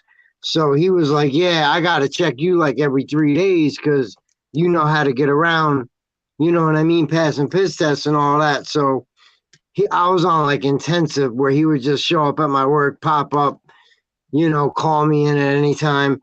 So I wasn't doing nothing. But then after 6 months, like I still wasn't like, I didn't still have a good relationship with my kids. I had like a little 1-room apartment, and I was like, man, I'm stressing. I'm probably going to fuck up. So I was talking to one of my counselors, like a CRS worker, and they were like, just get on the Suboxone program. And he's like, before you got locked up, you weren't even doing heroin no more. You were just doing Suboxones. And I was like, yeah, I was trying to get my own program going because I didn't have insurance, so I couldn't get insurance. It's mad expensive without that. They only take cash down here if you ain't got insurance. So he told me, don't worry, you could get insurance at your job and we'll get you on it. So he hooked me up, gave me the idea. I went to my probation officer and was like, look, I know I've been clean for 6 months, but I'm about to go on Suboxone because I don't want to fuck up. I want to keep this grind going. And he totally agreed with me. He let me rock with it. And so I got on the program. I've been on it for like 4.5 years probably now. And it totally like worked. It didn't make me think about wanting to get high. I never felt great and high like I used to, you know what I mean? But I was able to function every day. I was able to get motivated and get up at 3 o'clock in the morning and go to work every day. I was able to get out of a 1-bedroom efficiency apartment into a 2-bedroom decent sized apartment so that my kids could come over and stay. And then slowly but surely my kids started coming over every weekend. And then before you knew it, it was all summer. And then now my son graduated and he stays here like 3/4 of the time. I'm about to sign off probation after 5 years of being on it. And like, that's awesome. I kind of owe that to being on Suboxone because it kept me steady to where I didn't want to get into anything else. You know what I mean? And a lot of people say it's still a drug and this and that. And to me, it's more of like a psych drug, like a head drug. Like you just like need that mental, like you're taking something that day and you're all right. You know what I mean? It's people don't understand that it's not like a Percocet or an Oxy where you're gonna get high off that shit. So I just wanted to say I appreciate you. I wanted to let you know where I was coming from, like what I've been through a little bit, and that like whenever you want to like chop it up with me, you can hit me on IG. You know, just like call me on IG. You was busting my balls the other day because you thought I didn't want to have. I think you thought I didn't want to have you on. It wasn't that. It's just I honestly am so like I get to go in and I get all these people on for guest speakers, and then I'll do that for like 2 or 3 weeks, and then I'll stop and I'll fall off, and then I'll get back on track and I'll have a whole bunch of guest speakers, and then I'll fall off track. You know what I mean? And I didn't know how it worked. I didn't know you could do this on YouTube. I'll be totally honest with you. I never knew you could do this on YouTube. I only thought you could do it on like IG Live. Yeah, I hit the link and it took me right to it. Go through the StreamYards app. If you want to have guest speakers on your YouTube channel, you have to have the StreamYards. It's super easy, dude. You don't have to have over 1,000 followers or subscribers. No, you just have to have Oh The wow. yeah, go on to StreamYards, go on Google, type in StreamYards, and then you can get the free program. It allows you to live stream like 20 hours a month, and you can do it like that. And it's super That's easy. awesome. It'll ask you, it'll Yeah, I say, appreciate that because I like I'm an artist like at just for fun because I work a full-time job, but I love making music. So I'm trying to get my son into doing it. He gets on some of the songs with me. He's only 15, but that's like cool. he's getting better and better. And like we're trying to build like a family business on the side so that when they get older, they got something that they might, if they want to jump into it, they can, you know. Yeah. So I would love to be able to like go live on YouTube and do something like that because I mean, even though my Instagram is probably more popular than my YouTube, but YouTube seems to pay out more money streaming wise because I got obviously my music is distributed through a record label that like I actually make money on, but it's very small money because I'm not getting like 1 million streams. You know what I mean? Yeah, if you are consistent on YouTube and build your channel, then I mean, Right. like if I don't make a lot on my YouTube channel because I get paid probably like $100 or $200 every month, but that's extra money. Right. Yeah, You know? exactly. And, Now, like if you have a big if channel like yeah, Jessica if Kit or you somebody like that, she's making if like you probably $20,000 oh hell a yeah. month. You know? But in my sense, like with making music, like you get paid from each service. Like so Spotify pays me like the second highest, Apple Music is like the lowest, and then like YouTube Music, they pay the like best out of all of them. Like so far on my stats, I'm making Mhm. more money off YouTube and I'm getting less views on YouTube than I am on Apple Music and Spotify. It's weird. One of the things that I've learned is that what I learned is that I have to we have to you have to spread your content across all your platforms. Yeah, I know. Don't And you just got to spend be super consistent. right, very consistent, because that way you will have people will know that you'll be here and you'll be live, and then you can Yeah, start doing it like it, once or twice a week or every. I used to do it every night on YouTube, so that's yeah, how that's I what's built up. my channel. That's awesome. Well, I love what you do. And I just wanted to give you a shout out. Like I'm proud of you. I know I'm sure everybody else is proud of you too, but it ain't easy. It ain't easy going through that life, that real struggle, and then coming out of it and staying out of it. So Thank you. congratulations. I And I appreciate you so much. thank you for having me on. Anybody wants to check my music out, it's Heavy Tones. On YouTube, Heavy Tones with a Z. That's right, man. Thank you so much. I will share your link on my community tab when I get off here, okay? Awesome. Thank you. I love you. Thank you so much. I love you too. I'll see you later. All right. You have a great day. You too. Bye. Hey, what's up, Richard? What's up? Misunderstood channel name is Misunderstood. If you that's her channel name, just like her avatar there. So that's awesome. Oh, I'm so happy to have you guys. I'm so happy when y'all come up here and tell me about what you're doing in your recovery and that you're being successful, whether it's on Suboxone or not. Like, it doesn't matter to me. Like, if you're abstinent, if you're on Suboxone, if you're on methadone, if you're utilizing kratom. I even support people that utilize kratom and medical marijuana.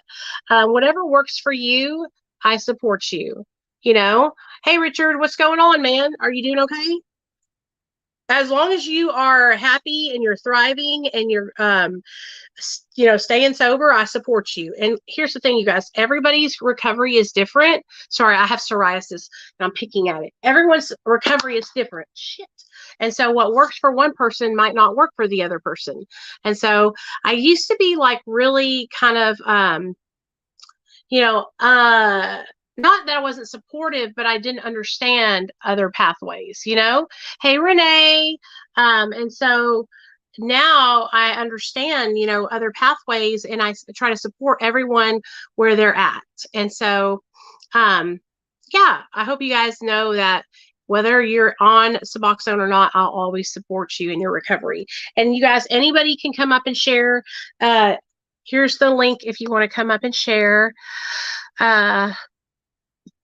Boop. Okay, so what I was saying to you guys about my Suboxone journey is I've been on Suboxone for 6 years.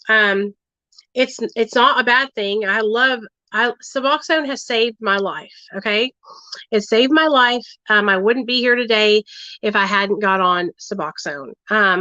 I wouldn't have been able to stay sober. I had tried for many, many years, and I just kept failing miserably. When I got on Suboxone, I was able to, be a mom and work a job and, go to do the right thing, do the right thing. So it really, really helped me. Johnny says, does Subutex get rid of heroin withdrawals? Well, when you go to get on Subutex, if you're coming off heroin, you have to wait and be in withdrawal. But yeah, when you take the medication, it helps get rid of the withdrawals. Yes. And it helps a lot of people. So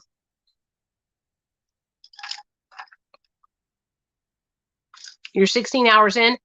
If you're 16 hours in, you can go online, Johnny, and look up Neil. They left. Look up clinical opiate withdrawal scale. Clinical opiate withdrawal scale. Okay. When you look that up, it's going to be what it is it's the COWS scale. Look up that scale, and it'll ask you questions, okay, like 20 questions or something like that, and answer all those questions. Make sure you answer those questions honestly, okay. Once you answer those questions, you can, as long as you reach a certain number, which is like 14 on that scale, then you can take Suboxone. So let's see where Neil went. Where did you go? I can actually, my phone is connected to my laptop, you guys, so I can message my husband from my laptop. It's so freaking cool. I bought this new laptop. It's called the Samsung Galaxy Book 360, and it's badass. So, we can't connect to your Android device. Oh, what the heck? Why not? Oh, probably because I don't have my Bluetooth on. Pew! There we go.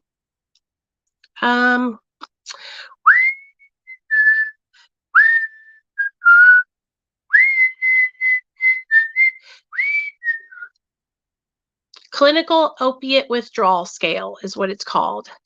Clinical opiate withdrawal scale. COWS, baby.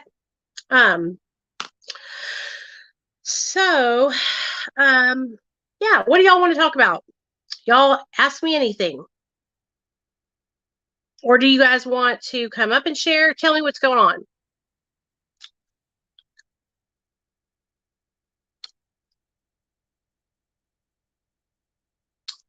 No, you can't take Subutex earlier. That's a misconception and a misunderstanding.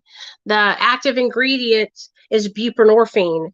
So buprenorphine, if you put buprenorphine in your system too early, it will throw the heroin off your receptors so fast you'll go into precipitated withdrawal.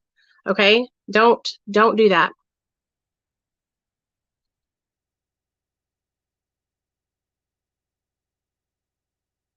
Yeah, clinical opiate withdrawal scale. I will look it up and tell y'all about it, okay? Hold on. Clinical. Here, what we'll do is hey Johnny, you want to come up here? You want to come on the live with me? And I'll ask you the questions, and we can learn about it.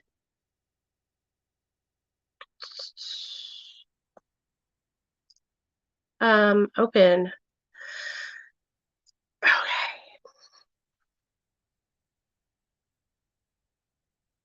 Oh, come on now, man.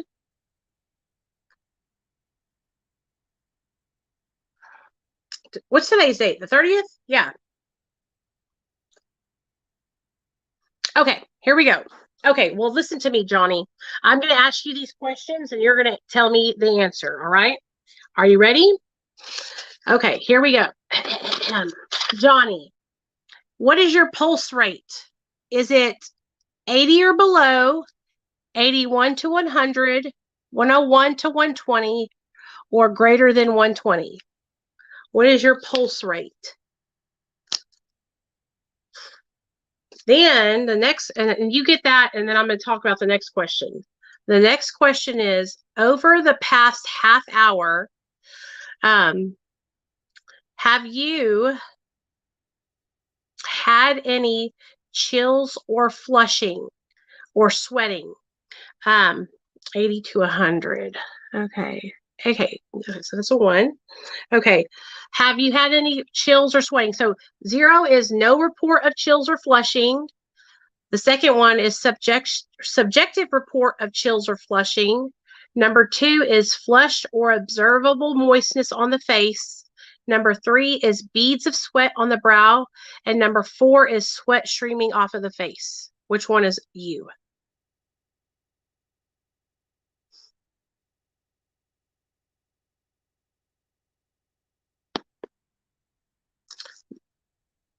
Oh, sorry. So, and then number 3 is which do you have chills or flushing? Kind of chills or flushing? Yeah, that's minor. I woke up with all the mucus and throwing up, but smoked a joint and it calmed everything down. Okay, cool. So I'm going to put, yeah. Number 3 is, are you restless? Are you able to sit still? Do you report difficulty sitting still? Frequent shifting or extraneous movements of legs and arms, or unable to sit still at all? Small chills. Okay, so we'll do. What about your restlessness? Are you like really, really restless, or are you frequently moving and shifting, or are you kind of moving or shifting, or are you able to sit still? And so what happens is I can sit still but prefer to move around. Okay. And then number 4, we go pupil size. Are your pupils pinned or normal size? Are your pupils larger than normal? Or your pupils moderately dilated? Or your pupils so dilated that only the rim of the iris is visible?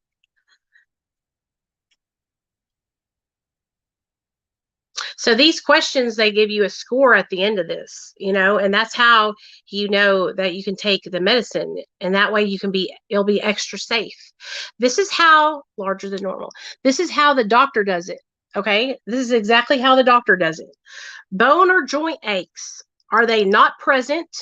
Mild discomfort, severe discomfort, or you're like so bad that you're rubbing your joints and rubbing your muscles, you know?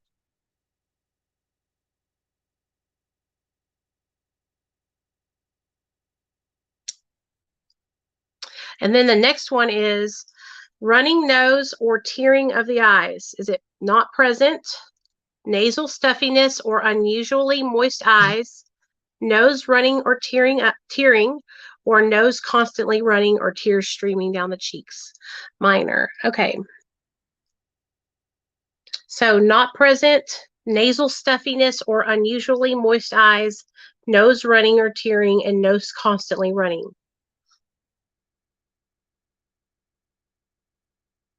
And then the next one is GI. Stomach cramps. Do you have stomach cramps? Let me see. Come on, computer. Stomach cramps, nausea or loose stool, vomiting or diarrhea, or multiple episodes of diarrhea or vomiting. I think that, and you said you're 16 hours in. So you're almost there, man. I know that it seems like you're not gonna be able to make it, but we all have faith in you here, right, guys? We know you can do this.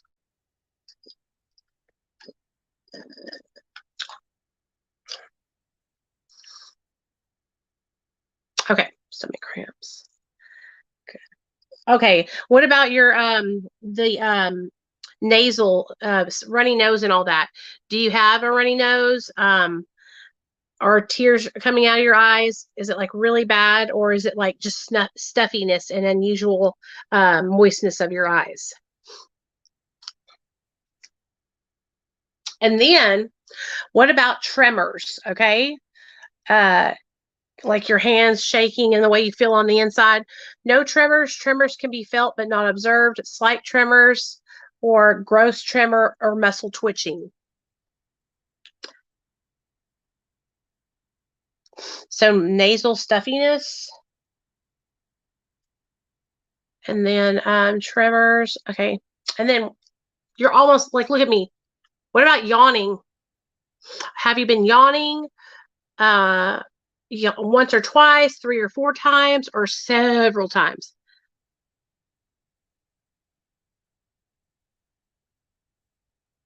Okay. Gotcha. So have you been having any yawns? And then anxiety. Well, I would say you probably have a high anxiety, huh? Patient, obviously irritable and anxious.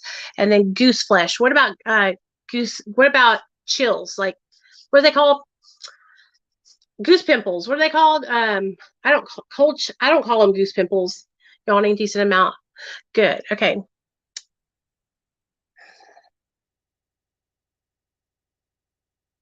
High anxiety. Yeah. Okay, that's what I put. No goosebumps. Okay, good. Okay, so here we do. Then what we do is we take all these. 2, 3, 4, 5, 6, 7, 8, 9, 10. Okay, so you scored a 10, okay, which is mild withdrawal. So honestly, Johnny, we need to get your score needs to go up at least 3 more points for you to be able to take your medication safely. Okay, so hang tight. And then, if you're still around in a couple of hours, you can message me on Instagram and we'll do the test again. Okay. So that way we'll know if you are okay. All right. Super easy. And that will help you. So that way you have, you don't take your medicine too soon. Okay. So don't be discouraged. You're going to make it. Everything's going to be all right. I know it is. I know it is.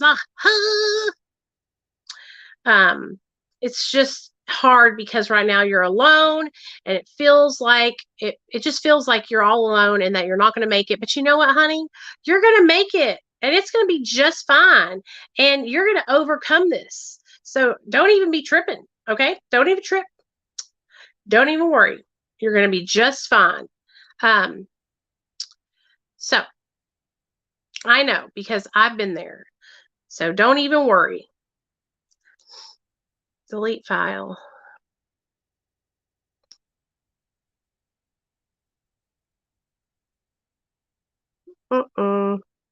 Sorry, guys. I gotta get these files off there. There we go. So,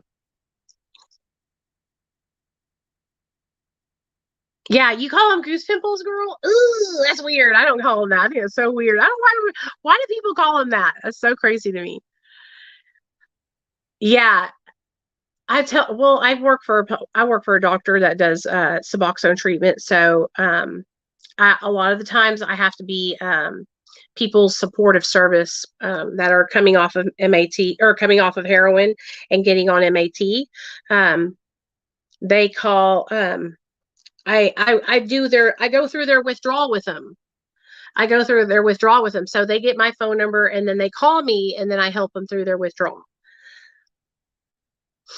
So it's like it's what I do for my job. I don't think it's bad, Heavy. I don't think it's bad. I gotta eat something, y'all. I'm hungry. I don't know where my husband and my son went. They just left, y'all. They just left me.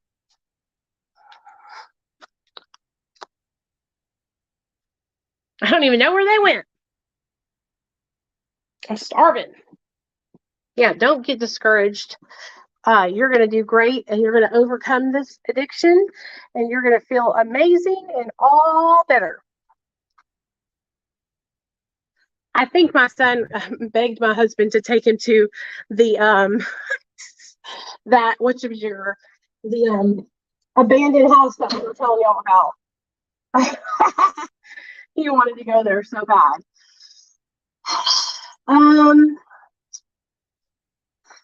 What What should I make? I'm hungry, guys. Oh, wow. You left detox? What happened? Did you get scared? I think I'm going to have a bagel sandwich. Neil? Where's Dad? Where'd you go? You got us a chicken sandwich? Did you give me one? Okay, good. I was just about to make a turkey sandwich. Guess what? What? The Chick-fil-A did, They did? Yeah. I'm going to put this in a thing so we can have, you guys want some broccoli with ranch right now? You're going to be okay, okay? Johnny is going through opiate withdrawal, and you're going to be okay, man. Don't even worry about it, okay? You want the chicken sandwich? You can have the chicken sandwich if you want it. I know you won't eat the whole thing, though. Hold on. This one does. That one probably does too. Do you want it, Nate?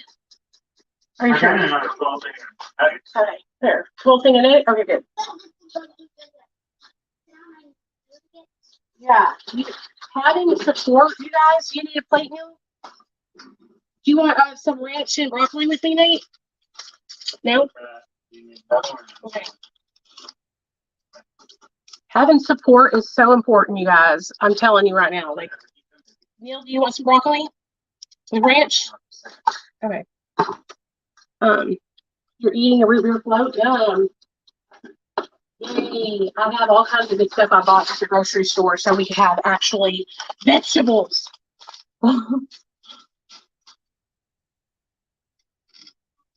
Because we need vegetables for our butts so we can have good poops. Having good poops is important. Hey, Kindergarten now, how you doing? I haven't seen you in a long time. Yeah. You want some too? Here. How are you doing? How's it been going, Kindergarten now? I've been trying every day as day one for months now. Well, you're going to make it this time. I know it. I'm so proud of you, Kindergarten. Yay. I'm so glad to see you here. Hell yeah. You moved to Florida. What'd you move to Florida for, hon? Yay. Good. I'm proud of you.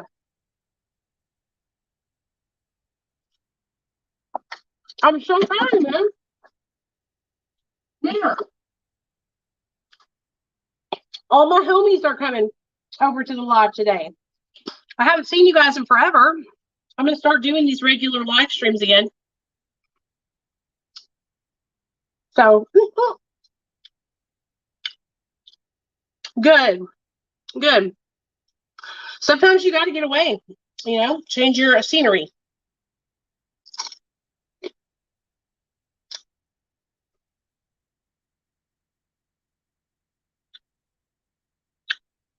Hell yeah. I'm going to start doing regular live streams again. I had gotten obsessed with TikTok, and I shouldn't have. I should have stayed here with you guys. Honestly, I fucked up. And like I was telling everybody earlier, I owe everybody an apology on my YouTube channel because you guys have been here with me since day one. And I went to TikTok and I got so excited because I was just like blowing up, But TikTok doesn't care about its creators.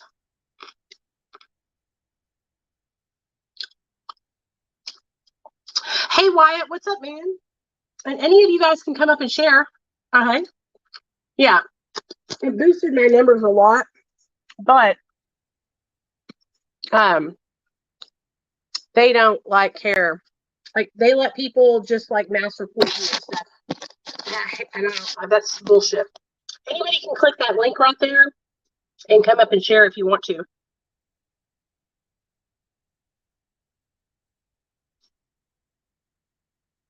I'm sorry I'm eating. I'm just hungry. I should have stayed here with my real family. Or my real talk recovery family, because you guys are who made my real talk recovery, you know? A lot has happened since I haven't been on YouTube. Rock and Roberta passed away, which was super sad to hear about. I know I need to stop doing that, huh, Colin? Yeah. I'll tell you this. If you do go on TikTok, don't put all your eggs in one basket.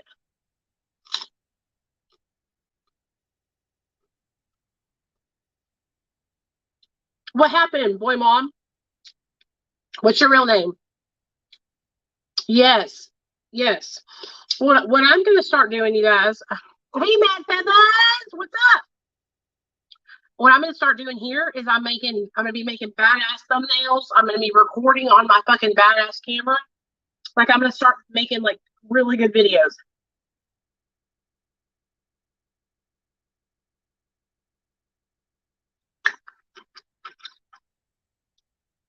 Oh my God, that's a great idea, Colin. Colin, I thought about making an eating TikTok channel.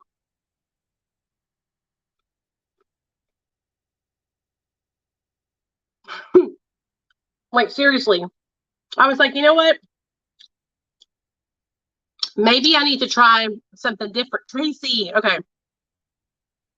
Good. Okay, good.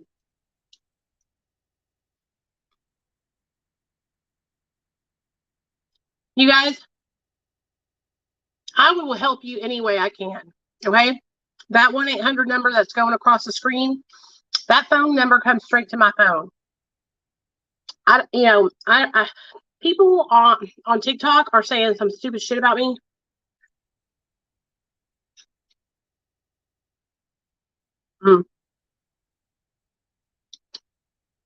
That I'm a body broker and all I care about is money.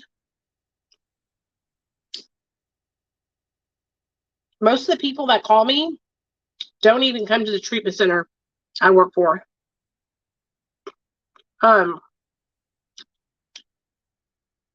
I help them find services in their state or through telemedicine. And I don't get paid to do that, you know?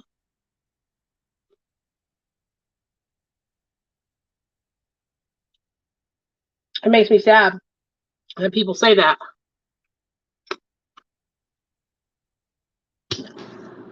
Because what that ends up doing is, what if somebody needs help and they were going to reach out to me, but somebody said, oh, Nicole's a body broker.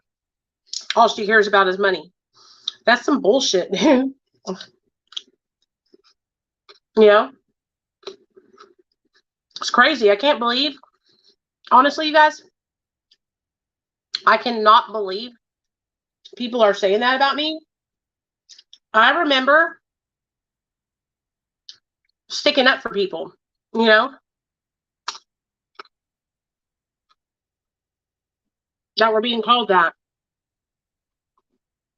Now it's me. I'll tell you this.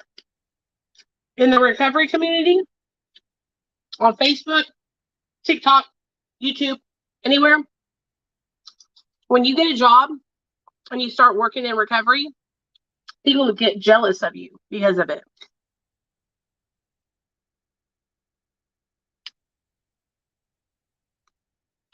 People get jealous of you because of it.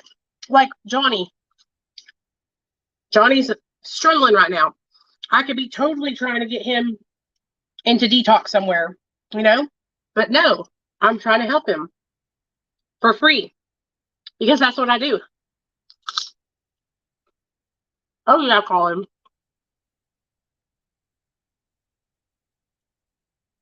Do you know what I'm saying? I have a lot of haters. A lot.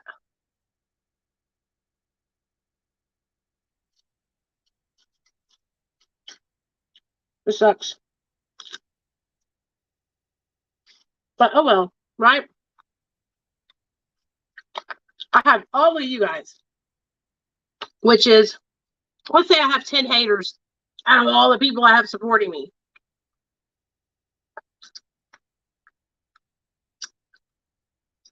April from APTV made a video and said,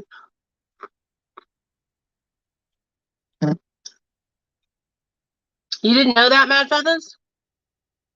She died in a house fire, dude. Like, damn. From smoke inhalation. So sad. She was working on a condo that she bought when she moved to Arizona. What's up, girl? What's up? Wonderful mom. Love you, girl. I'm trying to remember your name. Samantha? See? What is it? It starts with an S, I think.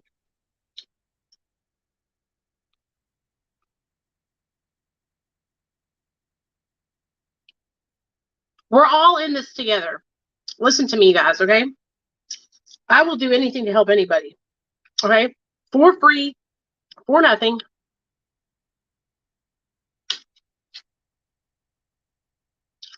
Sunshine! I knew he started with an S, girl. Damn it.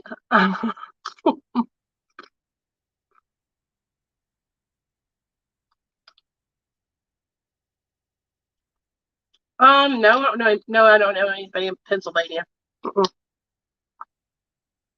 I'll tell you guys this though. And be prepared. If any of you guys are in recovery and starting to share your story. I have literal women who are therapists hating on me. Because they're jealous. What? Wouldn't you be happy that I'm doing well? Nope. So, is she? I don't know. Dizzy's a sweet girl, though. It's crazy. A lady called me today and told me she's seen a video from a lady, that therapist, Tanya, talking mad shit about me.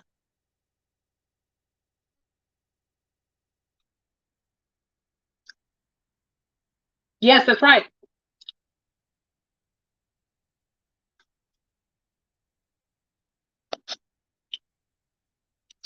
I know you guys do. Listen to me. I will, and people also want to say, oh, well, all she isn't about money. You guys, I have a Patreon, and that's the only thing that you pay for if you want to join my Patreon, right? Everything else is just me sharing my experience. But it's like these people are talking so much shit about me on TikTok. It's crazy, dude. It's like their whole life is focused and centered around me and what I'm doing. They're probably in this live stream right now.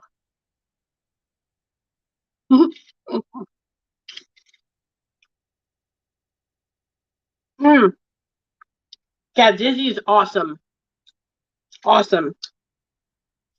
Oh well. That's not going to stop us though, right? We're going to keep helping people. Keep helping people. I mean, people don't like me because I work for Dr. B. People don't like Dr. B because he's a doctor. It's so weird to me on TikTok.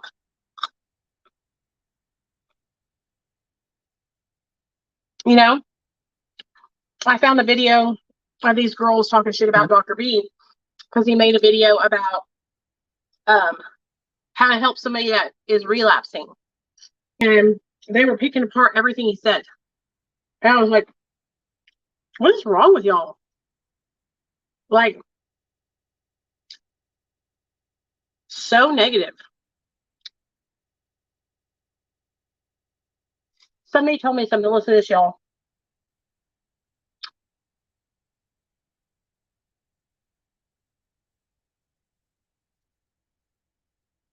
The reason why people talk about you is because when they talk about themselves, nobody listens.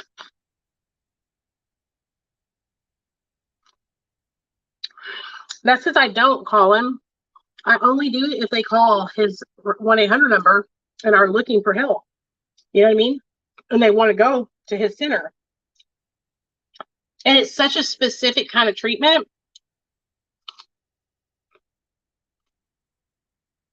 Like, it's IOP and sober living. So, not a lot of people want IOP. They want to go into residential. So, you know that Chad Sabora guy? He made a whole video talking about Richie Weber, right? He owns a treatment center.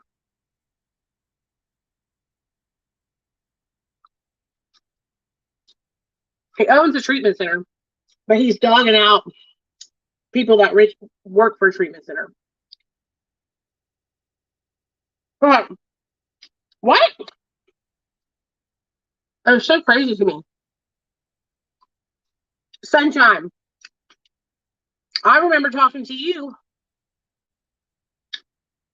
about your Suboxone dose when you were at work. Remember that?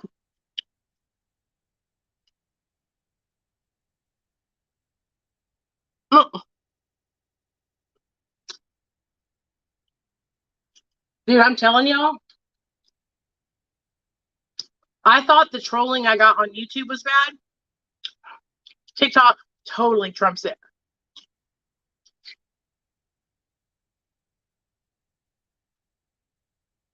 Totally.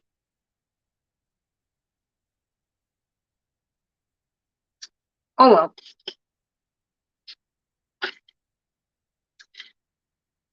All it does is discourage me, you know?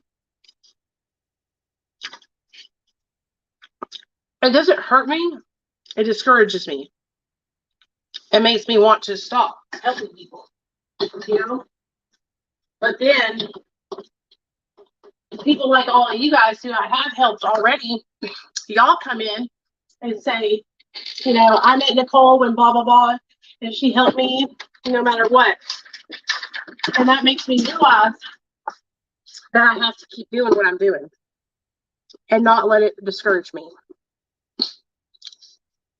Yeah, they're little kids and they can't think for themselves. So they have, what's it called? What's it called when you have a group mentality and they all gang up on one person? It's like a bandwagon and everybody jumps on it because they think it's cool, you know? Or because, excuse me, or because their friend doesn't like so-and-so, you know what I mean? That's what it is. And I know I'm not the most likable person all the time. That's what it is. I'm kind of like a polarizing person too. Like you either love me or you hate me. Is what I've learned. I'm trying to freaking put this lid on, but I cannot get it here. Hold on, guys. I'm either loved or hated really bad, which sucks, really.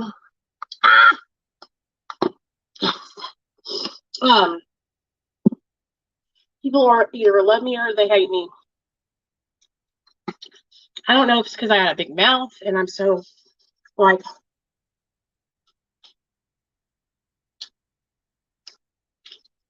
yeah, why heavy? Because of that bullshit drama. Because is that why? You know, like we're supposed to be in recovery. You know, we're supposed to be in recovery. We're supposed to be supporting each other. We're supposed to be showing and living our lives as an example for people that are new in recovery. And we got people who are literally obsessed with people on the internet. And like, I'm telling you, like these girls who make videos about me, they literally are. This one girl is so crazy. She literally makes videos about me, and literally it makes her so happy. Like, you should see her face. She's like so happy that she's talking shit about me. Oh yeah, I won't give you, I don't have nothing to be mean to anybody about. And that's why these people don't like me, because I will not fight with them, you know? They want me to fight with them and argue with them and be mean to them, and I won't, because I don't have no reason to. Even though they're being, oh, I do have a reason to now, even though they're being horrible to me. Exactly, Johnny, exactly. It has nothing to do with the drug, getting off the drug. It's about healing on the inside. You know what I mean? Sure, we want to get off the substance that we're on because it's hurting us. But see, a lot of people that are in AA and stuff, they think that the ultimate goal is, abstinence, and it's not. For a lot of people, abstinence isn't even what they're trying to do. They're just trying to heal on the inside, get their life back. You know, I support all recovery. Hey, Sunshine, we're trying to get Johnny transitioned onto Suboxone. He's going through withdrawal now and trying to work his way through his withdrawal so he can get on Suboxone.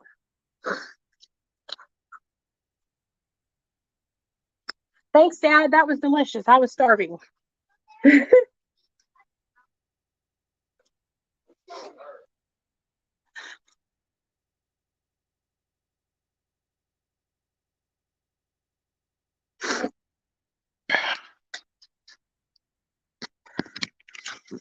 Oh, gosh. There we go.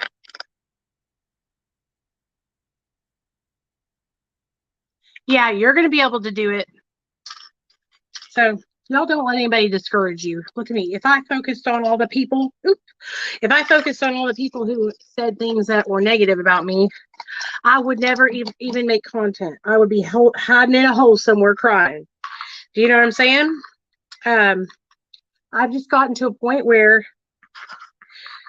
like, I know my intentions. I know my heart. I know that it's not stronger than heroin, heavy. And remember, everybody has a different experience. Some people get a lot of help from methadone. You know, I used to be that same way about methadone. Because when I was on it, I abused it and I got high. But some people really do get find relief and help from it. So remember, try not to be judgmental of other people's paths, because it can be really hurtful, you know. Oh. And if you take it at a therapeutic dose, you'll be all right.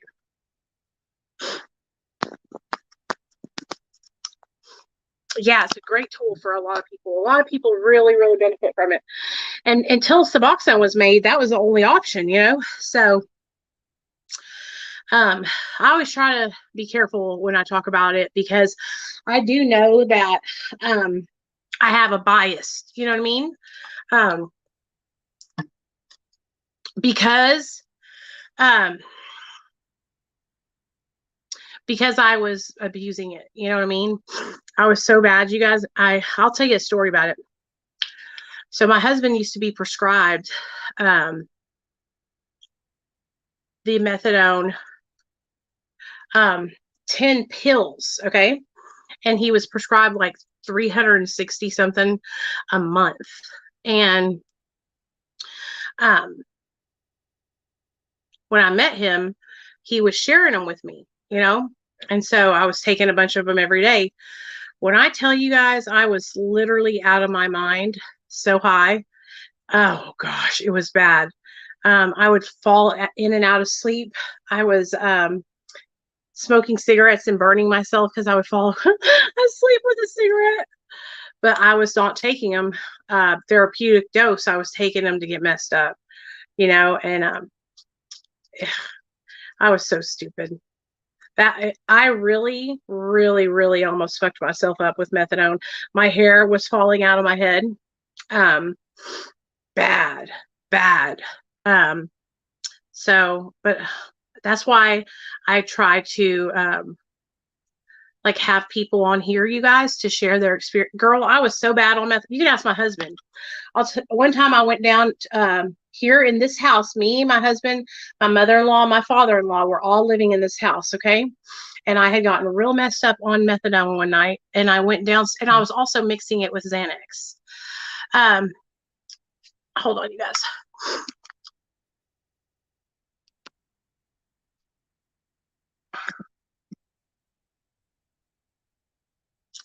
Come to our live on YouTube. Boop. I want to tell you all a story. I'm helping this guy. He has just gotten out of prison, or he was in prison for 15 years. And he was in prison for 25 years. Okay.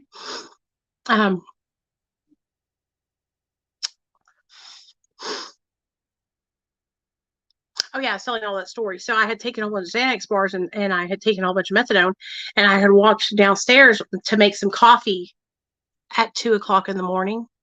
I spilled freaking coffee grounds all over the floor in the kitchen. And my mother-in-law was pissed because I had made such a mess, you guys. It was so bad. God, I was so embarrassed. That's the kind of impressions I was making on my family. Oh,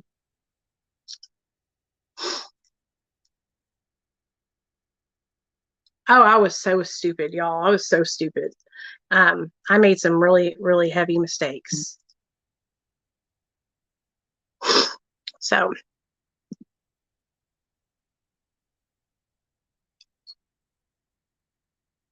stupid, stupid, stupid. My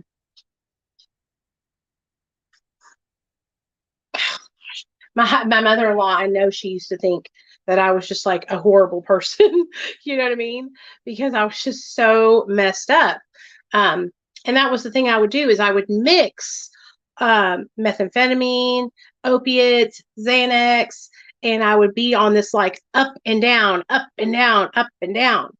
But I'll tell you this, like methamphetamine just made me crazy. It made me crazy because I would stay up for so many days and without any sleep.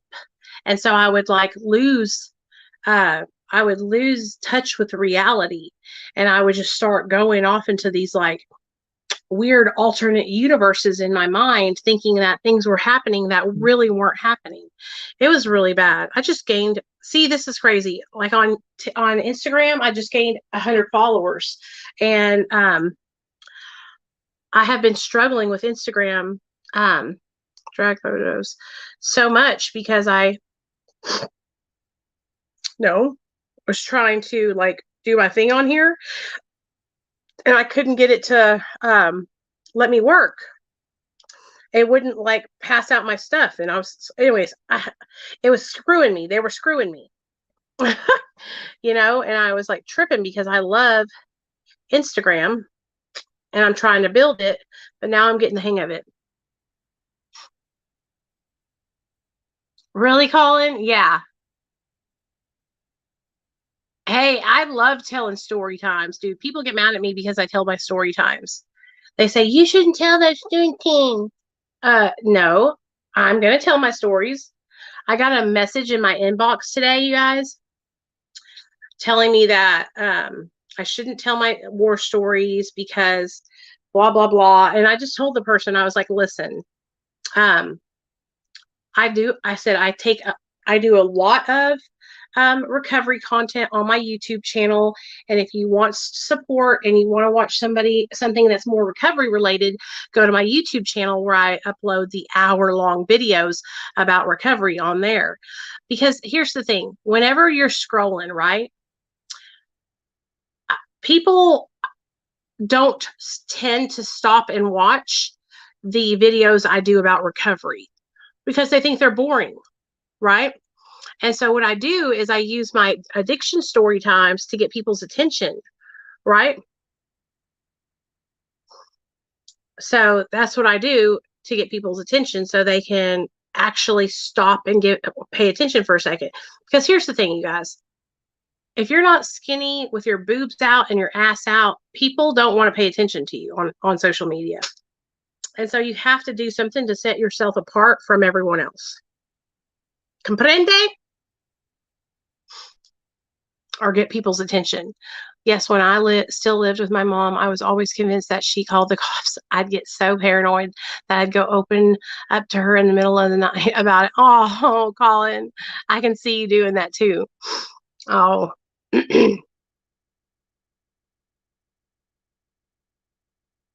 Hey, what's up? Shoot, I can't. Major League Rapping. What's your first name? Death's friend, huh? Death's friend. I can't remember your first name, but what's up, man?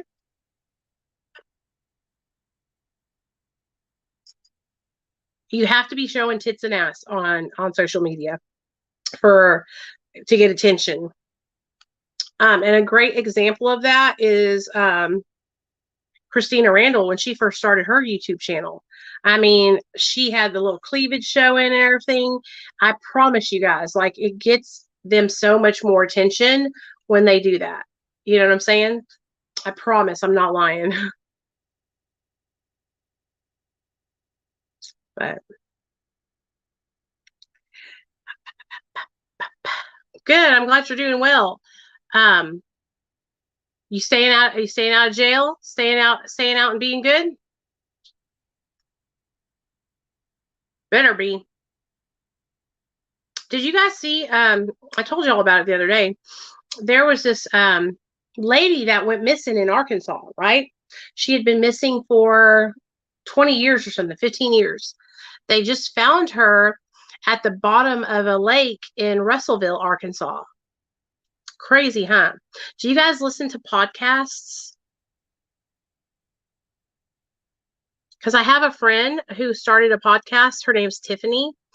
And her, yes. Hey, what's up?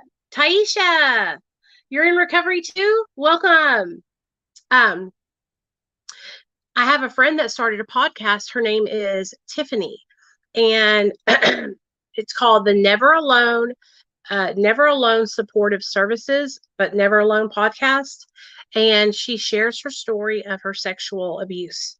When she was 3 years old, her stepfather started to molest her, and then he started having sex with her.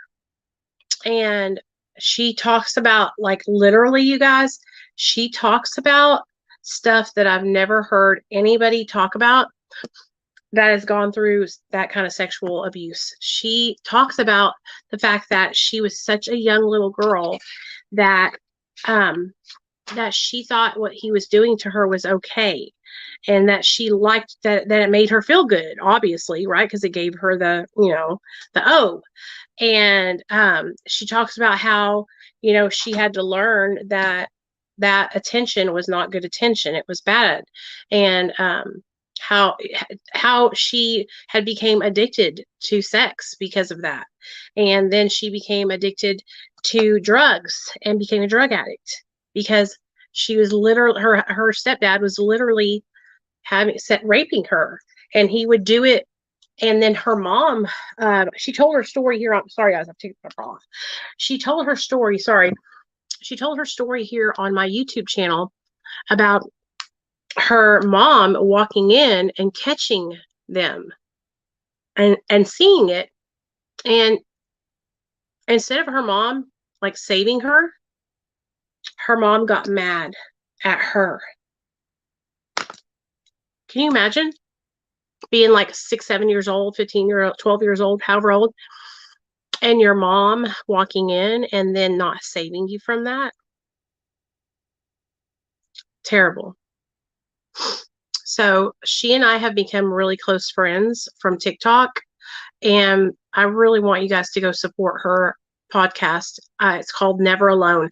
I will share it in my community tab. because she is a literal, this girl, when I tell you guys, she is a freaking miracle. She is has strength. Like nobody I've ever, she is like strong, because that is so difficult, you guys, to have to go through, and be put in that position as a young adult, and a young little girl when she was a little girl, just to be raped by your family member is horrible, horrible.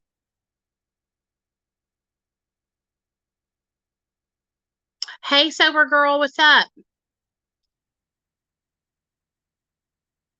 Yeah, she talks about that on her podcast and on her TikTok, y'all. But on TikTok, it only allows you to, like, do short videos. So you really have to watch the whole video where she tells her story, because honestly, hey, what's up, certified loser? The only thing that I could do whenever she was telling her story was like be in literal shock and dismay. I was just like, because I could not believe what she was telling me had been done to her. That's how horrible it was. No child should ever have to go through that. Makes me sad. Honestly, it makes me sad. So I'm so proud of you. Thank you. I appreciate that. Thank you for the compliment. I'm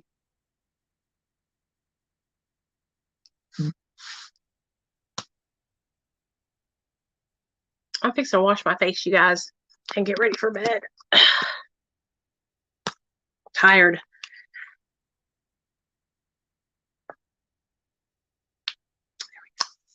Good. I'm proud of you, girl. Oh, it's called Never Alone Support. Oh, Never Alone Support. And her name is Tiffany.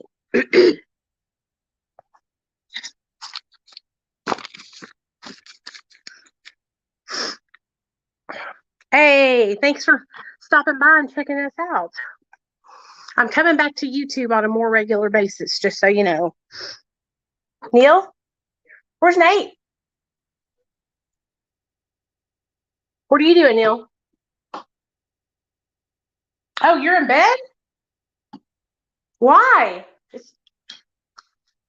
I'm coming in there. It's only 8 o'clock.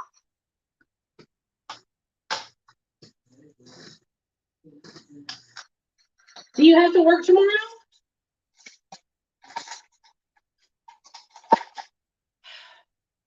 Well, you can not go to bed somewhere fast. Wait. They always go to bed so fast. And I'm like,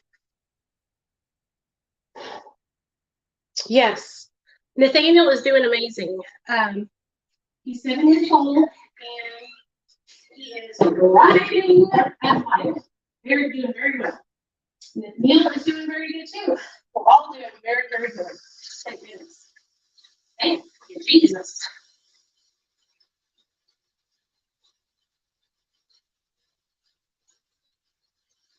I'm grateful, you guys, that things are going so well. Tomorrow we're going to take Nate trick or treating at Neil's mom's neighborhood. She has a really cool neighborhood that's like flat and not too hilly, and all that good stuff. This is my mother-in-law's decor. People always say that about the sand wallpaper.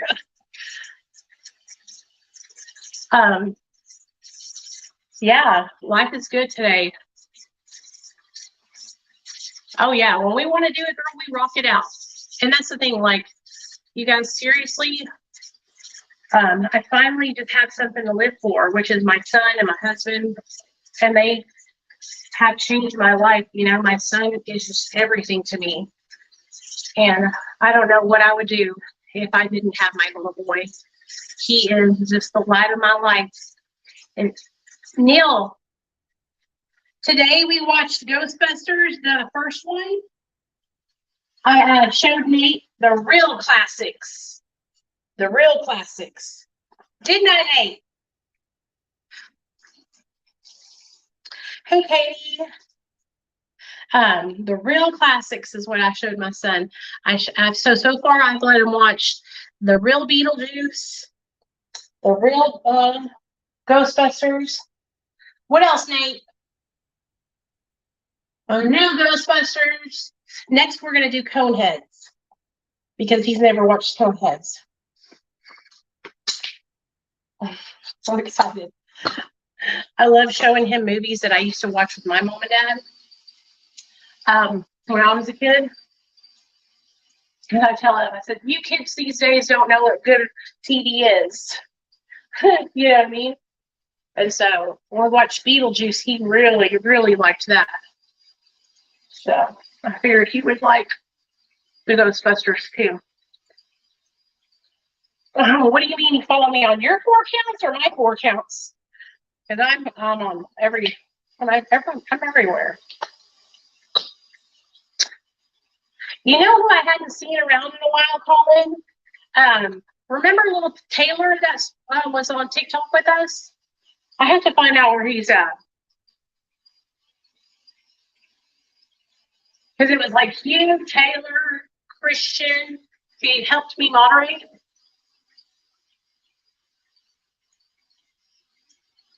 When I get back on tomorrow on TikTok on my backup account, I'm just going to post a announcement and let all those people know that we'll be going live here from now on. Because I'm not even going to waste my time on TikTok going live anymore.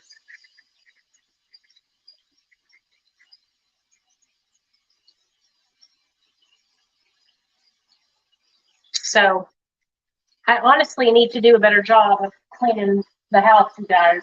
That's what I tried to do today. Was I tried to get downstairs, make sure I did all the dishes, make sure I got the laundry going. I was gonna vacuum, but I didn't get to that. I did some of my chores today. What's up, Godify? What are you doing? I knew you would be happy to see me. I knew you'd be happy.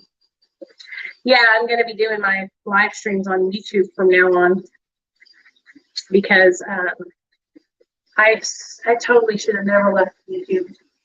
I really fucked up. Honestly. I hope you guys forgive me. Good job, Johnny. You're still here. Good job, man. For those of you guys that don't know, somebody's trying to get onto Suboxone, so we're all trying to support him while we're in here. Johnny, I don't know if you want to trade numbers with anybody or connect with anybody in here, but I know people would be willing to text you and check on you. And if you want to, that 1-800 number that's going across the screen, you can call me on that. It comes to my phone, straight to my phone. So, you know, when I get off here, if you want to call me, you can call me, okay? And I'll help you out.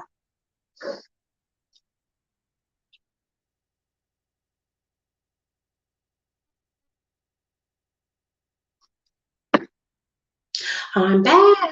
Well, oh, Katie. I know which Katie that is. Katie from Florida. Huh. Isn't it?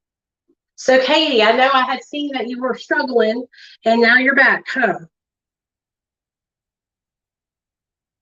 Do you guys see this? Like, this is literally, I remember people damn near by their names. Just damn near every person. I remember it, you guys. I'm very good at that. That's one of my good, my professions or whatever it's called, my assets is that I can remember people. That's okay, girl. At least you're back on track now. That's all that matters.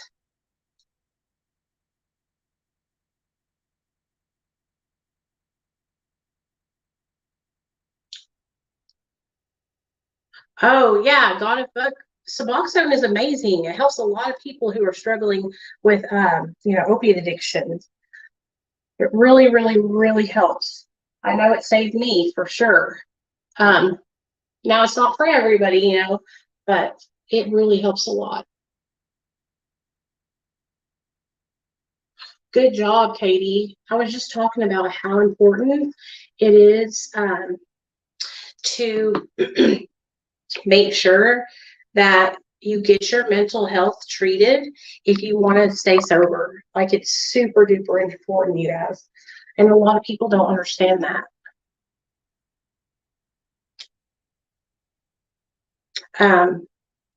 They think that they can just get sober and not treat their mental health, or maybe they're just scared to treat their mental health. Maybe they're afraid of, what they're going to learn about themselves. I don't know.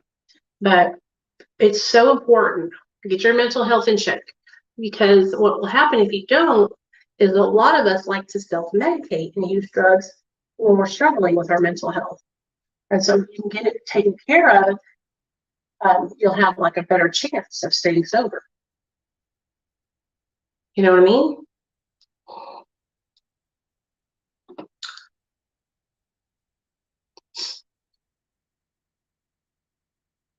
Yeah, so Oxide saves a lot of people's lives, a lot. That's why I will never have anything bad to say, And it makes me sad when people that have used it and it actually really helped them, but then they get mad at the medication, It's like, you can't be mad at the medication, and don't be mad at yourself. It's a job to get off medicine that you've been on for a long time. Don't just get discouraged.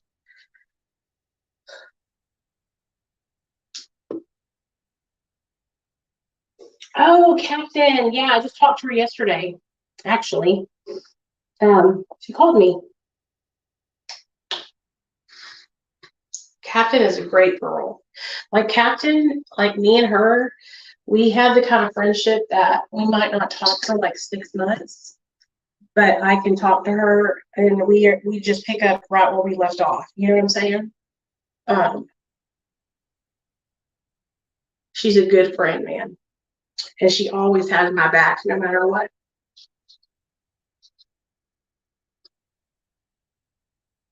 Jetta. Come here, Jetta. Let's see what's wrong. Potty? She's a good friend.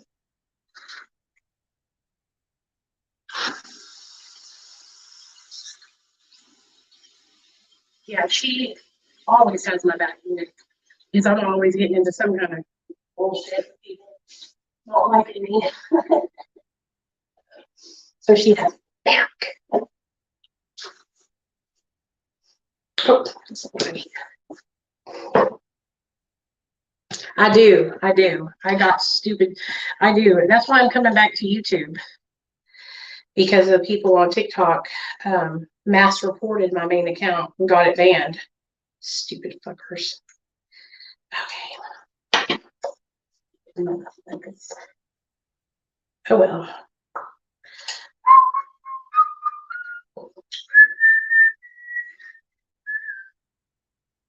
It banned had 100,000 people on that damn account. Oh well. Can't nobody take my pride. Can't nobody hold me down. Oh no.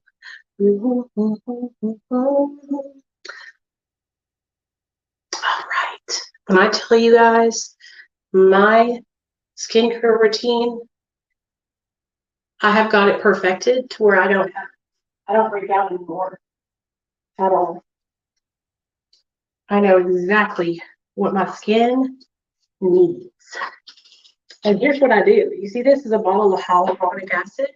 These little things I have on my eyes, I take this, I pour it in there on these things, so that way they're nice and moisturized, and I put them under my eyes. They're collagen and hyaluronic acid. This is like $4, $5 from whatchamajigger. Am I on Facebook still? Yeah, I'm still on Facebook. I tried to go live on Facebook and YouTube, but for some reason I don't think it broadcasted to YouTube or to Facebook. Did y'all see if it did? I couldn't tell. So these eye patches are just collagen and hyaluronic acid. So they're moisturizing. Okay. And so I don't know if you guys notice this, but as you get older, you get like little lines underneath your eyes. These do slip though because they're so juicy. They got so much juice on them. That you get those lines underneath your eyes, and these help just to fill them out, to make your eyes nice and plump on the inside, on the underside, instead of sunken in. You know what I'm saying? I got these collagen eye patches from TK Maxx or Ross or something like that, and they're amazing. So they help a lot. I use what I put on my face tonight was squalene oil, a retinol serum, a retinol oil, and some moisturizer. But I do good with AHAs, retinol, and moisturizer. That's all I gotta do. But I used to have this is just all flat. That's not a pimple, it's flat. Those are just scars that I have. I used to have really bad breakouts all here. And so I got it all to go away by just washing my face every single night. And doing my skincare routine. Every single night I do it, you guys, no matter what. Now, I slept in my makeup last night for the first time in years. And I was just so tired last night that I just fell asleep with it on.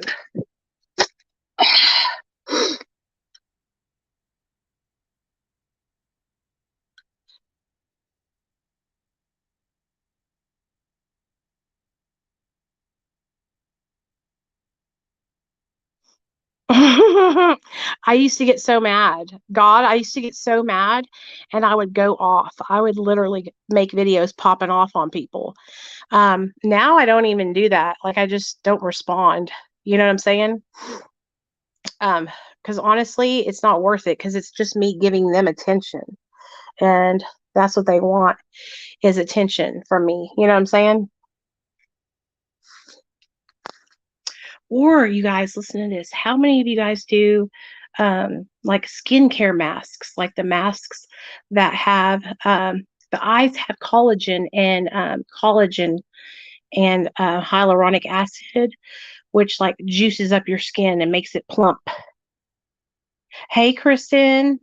Yes, girl. I'm coming back to YouTube. Screw TikTok, dude.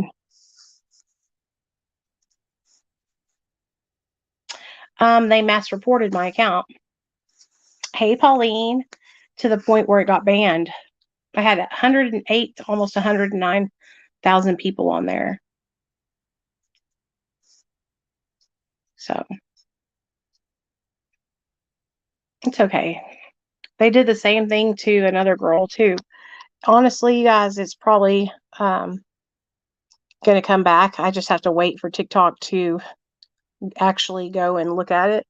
Because I've been emailing them, and so have a lot of my followers.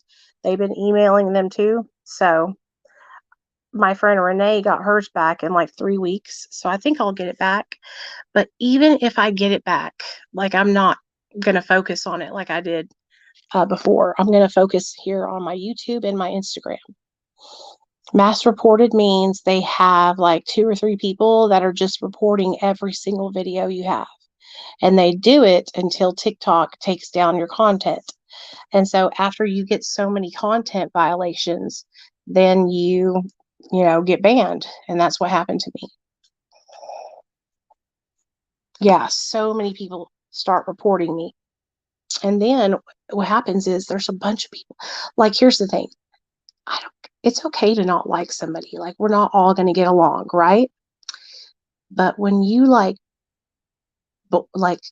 gang up on people, that's what's happening to me right now on social media, on TikTok, is that there's groups of people ganging up against me, and it's just me by myself. And I'm just I'm not saying anything. I'm just whatever, I don't say anything back, and I don't make videos about them. And that makes them so mad because I'm not giving them the attention that they want. They want me to say their names and talk about who they are and make videos about them. Because if I do that, then that sends people from my account over to their account, and so I just ignore it. So it's okay though. We're going to get through it. Most likely my account will be back in a couple of weeks. And like I said, I will post a couple of videos probably on there a week, but not like I was. It does. I know. Honestly, I hate TikTok. Like the whole thing makes me so mad.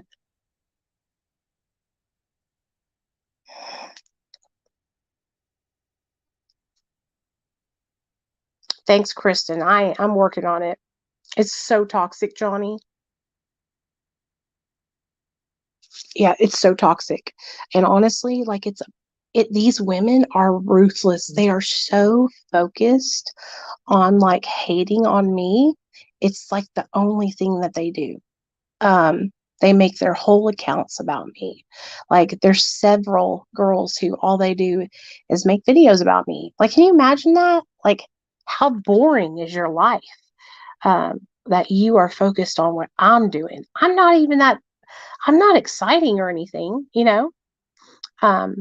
Hey, Latina. So anyway, um, it's a lesson in not harboring resentment. Okay, so let's talk about that. So I could do one or two things, right? I could totally cuss them out, make videos about them every day, and fight their asses, right? Or I could, ignore them and pray for them like I am. So let me tell you all this, okay? By loving them and praying for them, and what I do is I look at them as someone who's sick and struggling still, because no healthy, sane person sits there and makes video after video after video about someone else. Okay, that's not healthy, that's not sane, that's not normal. Okay, so obviously they're sick and they need help. And so I just feel bad for them, I feel bad for them and I pray for them. And that's what we have to do. Resentment is the number one offender.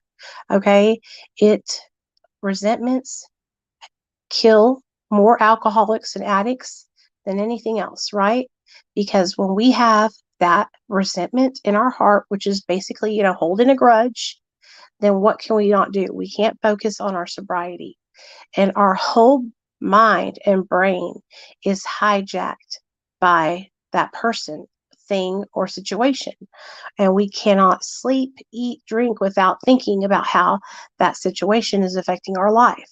So by taking that situation and, like I said, praying, I'm telling you guys, it might sound crazy, but just saying the prayer like this: I pray for blank that they will have all the amazing things that I have in my life, that they will be successful, happy, and free, and that's what I do.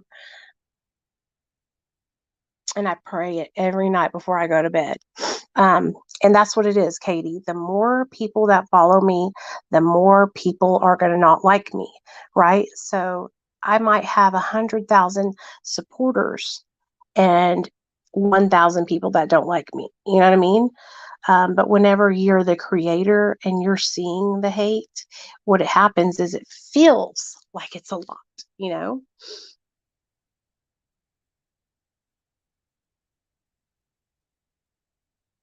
Team RTR. Yeah, we are doing the damn thing. So I just want you guys on YouTube to know that I'm fixing to come back and it's fixing to be better than ever. Like, I'm fixing to basically revamp my whole channel. I'm about to start posting videos, and you're going to see I'm going to be in a well-lit room with my camera set up on the tripod. Like, I'm going to really do it right because I want people to actually see and watch my videos. And I have a good start. Okay, I don't have a huge channel or anything, but I have 8,000 people on this channel. If I put effort into my content and actually, make it look good, like quality wise, then that's going to make a huge difference. Think about it. If I could build my account to what it's at right now, just doing videos with my phone and stuff, then guess what I can do? Yay, Pauline. Think what I'll be able to do when I actually put in the work, and schedule out topics and all kinds of stuff. So, yeah, I'm excited.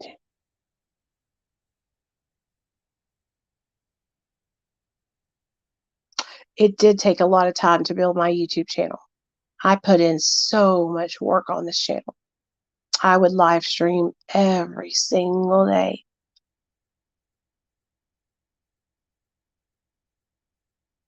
I run my TikTok the same way, girl.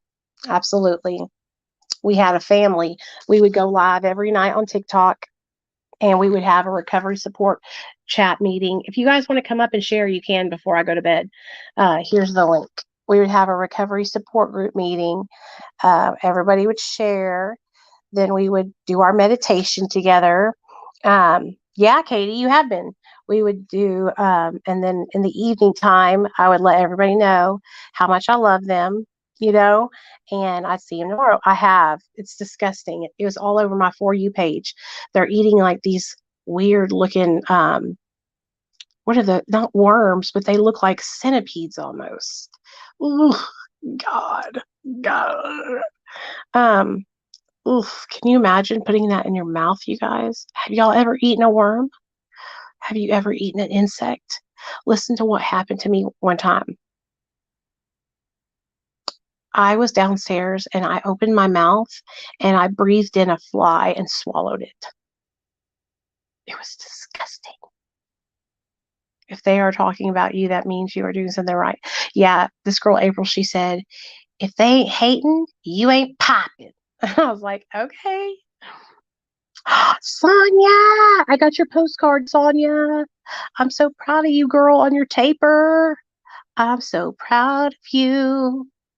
I'm so proud of you. I did. I said, I was downstairs. I don't know what was going on or what I was saying. I was like,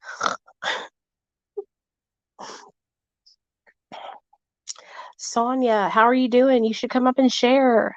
So Sonia, I got to meet Sonia when I went to California to work for Dr. B. She is amazing. Her and her husband picked me up from the airport and everything.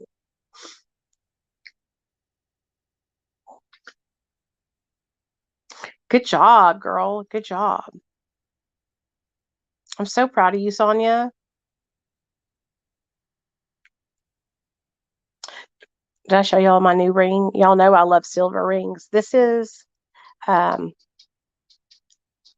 tourmaline moonstone is what they call it. Isn't that pretty?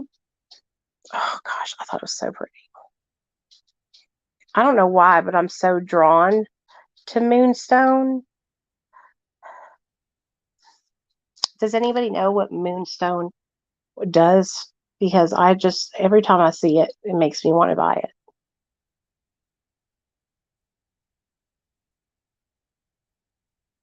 It helps me. It makes me feel relaxed and chill. 3 years sober. I was watching your videos when I felt like there was no way out. Yay, Sonia, you should have been on here earlier. There have been so many people that have come up and said exactly the same thing you said, that they started out to get sober by what they were watching my videos. It's literally been so awesome to hear you guys say your stories. It really, really is. Yes, learn about it and tell me about it. Gotta fuck, are you a girl or a boy? Because I just love you so much, and I see you comment on my videos all the time, and I adore you. Adore you.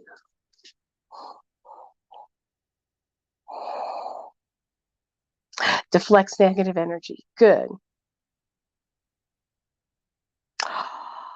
Colin, I feel so much better now. Already, I feel so much better. Okay, so you guys, I'm going to shout out the lady I got this from. So you guys know that I love shopping online. And hold on, put y'all right here. I actually got this ring from a lady on Instagram that has a silver jewelry making store, and it's called Bella Ruby. I'll look it up. Bella Ruby Jewelry. Or something like that.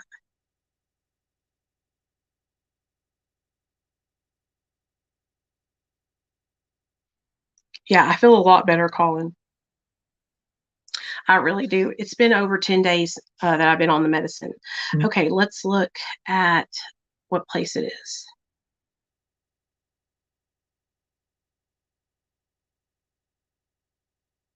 Okay, Bella Ruby.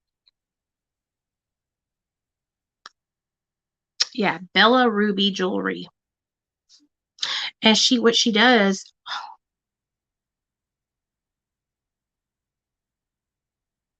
okay, so what she does is she'll do these like sales. She'll post like pictures of like a couple rings out, like this one. This one is prettiest moonstone with a hefty 14 karat gold fill band.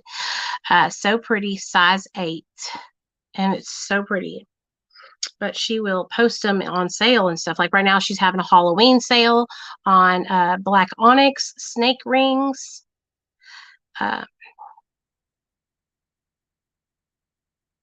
Hey, Paul.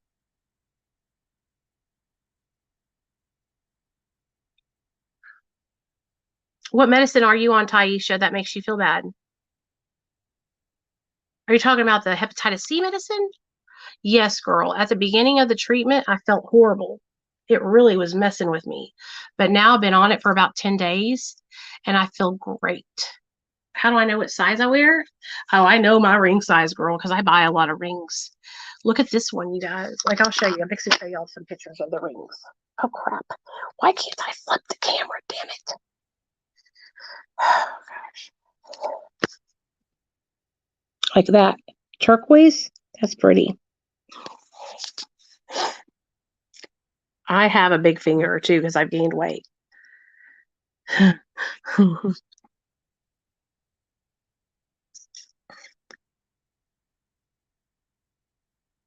Yes, I'm on hepatitis C medicine. It's called Harvoni. I'm getting the cure. Finally. So that's what they're talking about. Yeah, Bella Ruby Jewelry. I started the medicine last week. I finally got approved for it. And I had to pay $250 out of pocket. But the normal price was like $11,000. So I did really, it was good.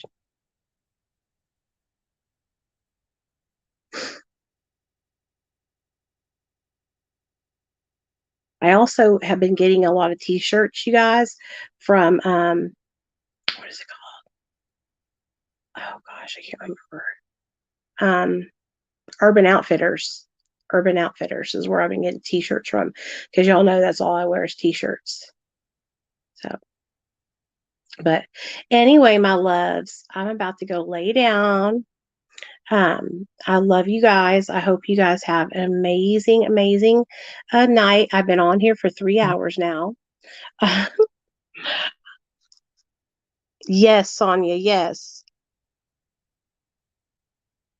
Oh, Zach, I'm doing 8 weeks, 1 pill a day.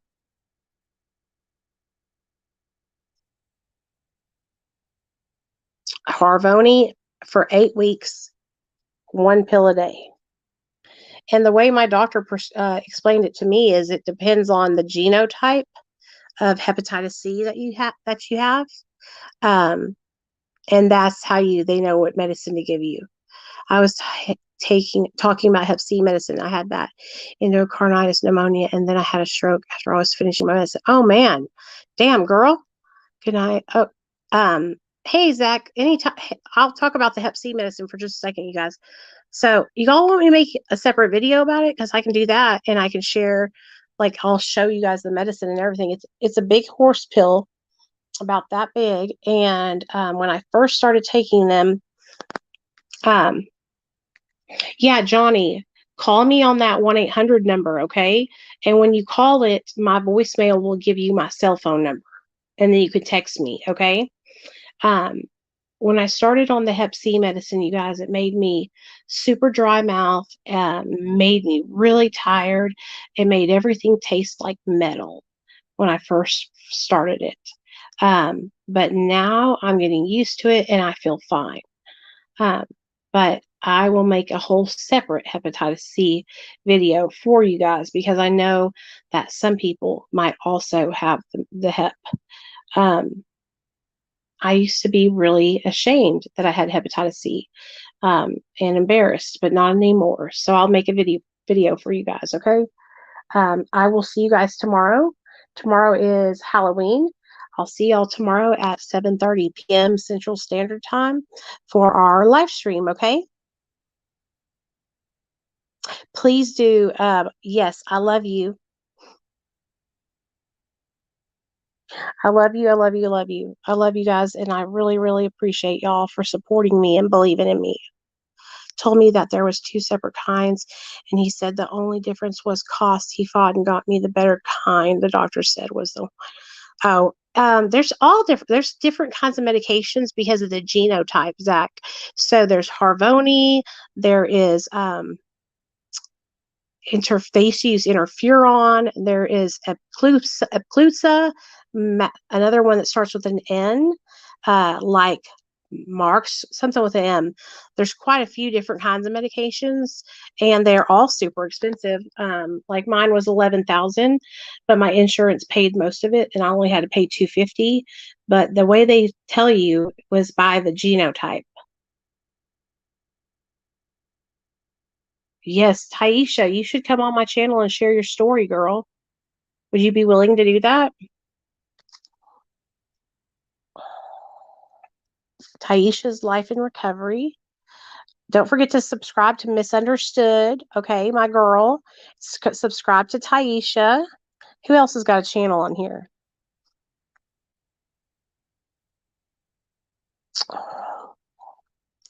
There's like no content about the medication or treatment plan really at all online that I found. So Zach, so I got the 8-week pills, right? I take 1 pill every day. So the first 4 weeks I take the pills, and then I have to call my pharmacy before I run out and tell them, hey, I got 3 more days left or whatever.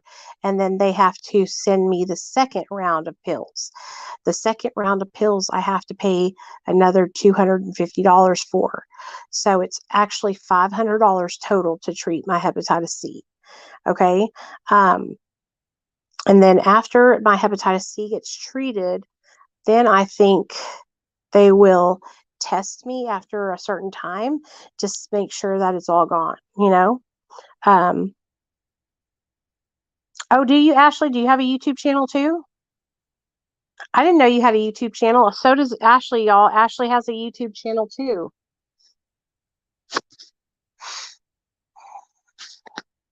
And she documented her hepatitis C. Hey, Ashley, when you had hepatitis C treatment, what medicine did you take?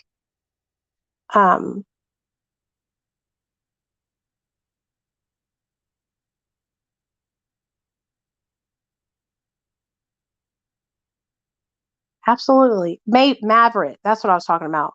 Yes, I will, Sonia. Sonia, you didn't hear about all the updates. So just so you know, okay, I have stopped going to the Suboxone doctor, and I will be jumping off in November. I'm doing really good. It was just a decision I made because I'm ready to take the leap. So don't be worried. And if I want to go back, I can.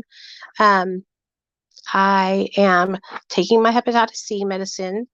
I will be cured by the end of November, early December.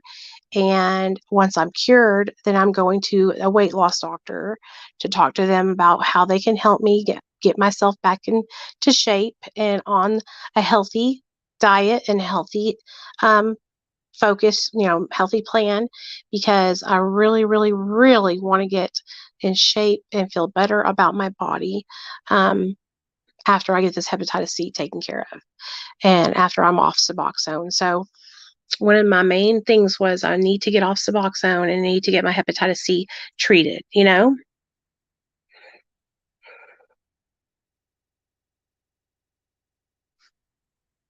So that's what I'm doing. Yeah, that's what I'm doing. I'm taking the cure, girl. I'm taking the cure. Isn't that crazy? I'm so grateful. I'm so grateful, dude. I was so irresponsible, y'all. I was so irresponsible whenever I used a needle after somebody. That was the stupidest thing I could have ever done. And the thing about it was I knew he had hepatitis C, but that is how desperate I was. That's how desperate I was. I didn't care. So, good night, you guys. I love y'all. See y'all tomorrow night. Be good.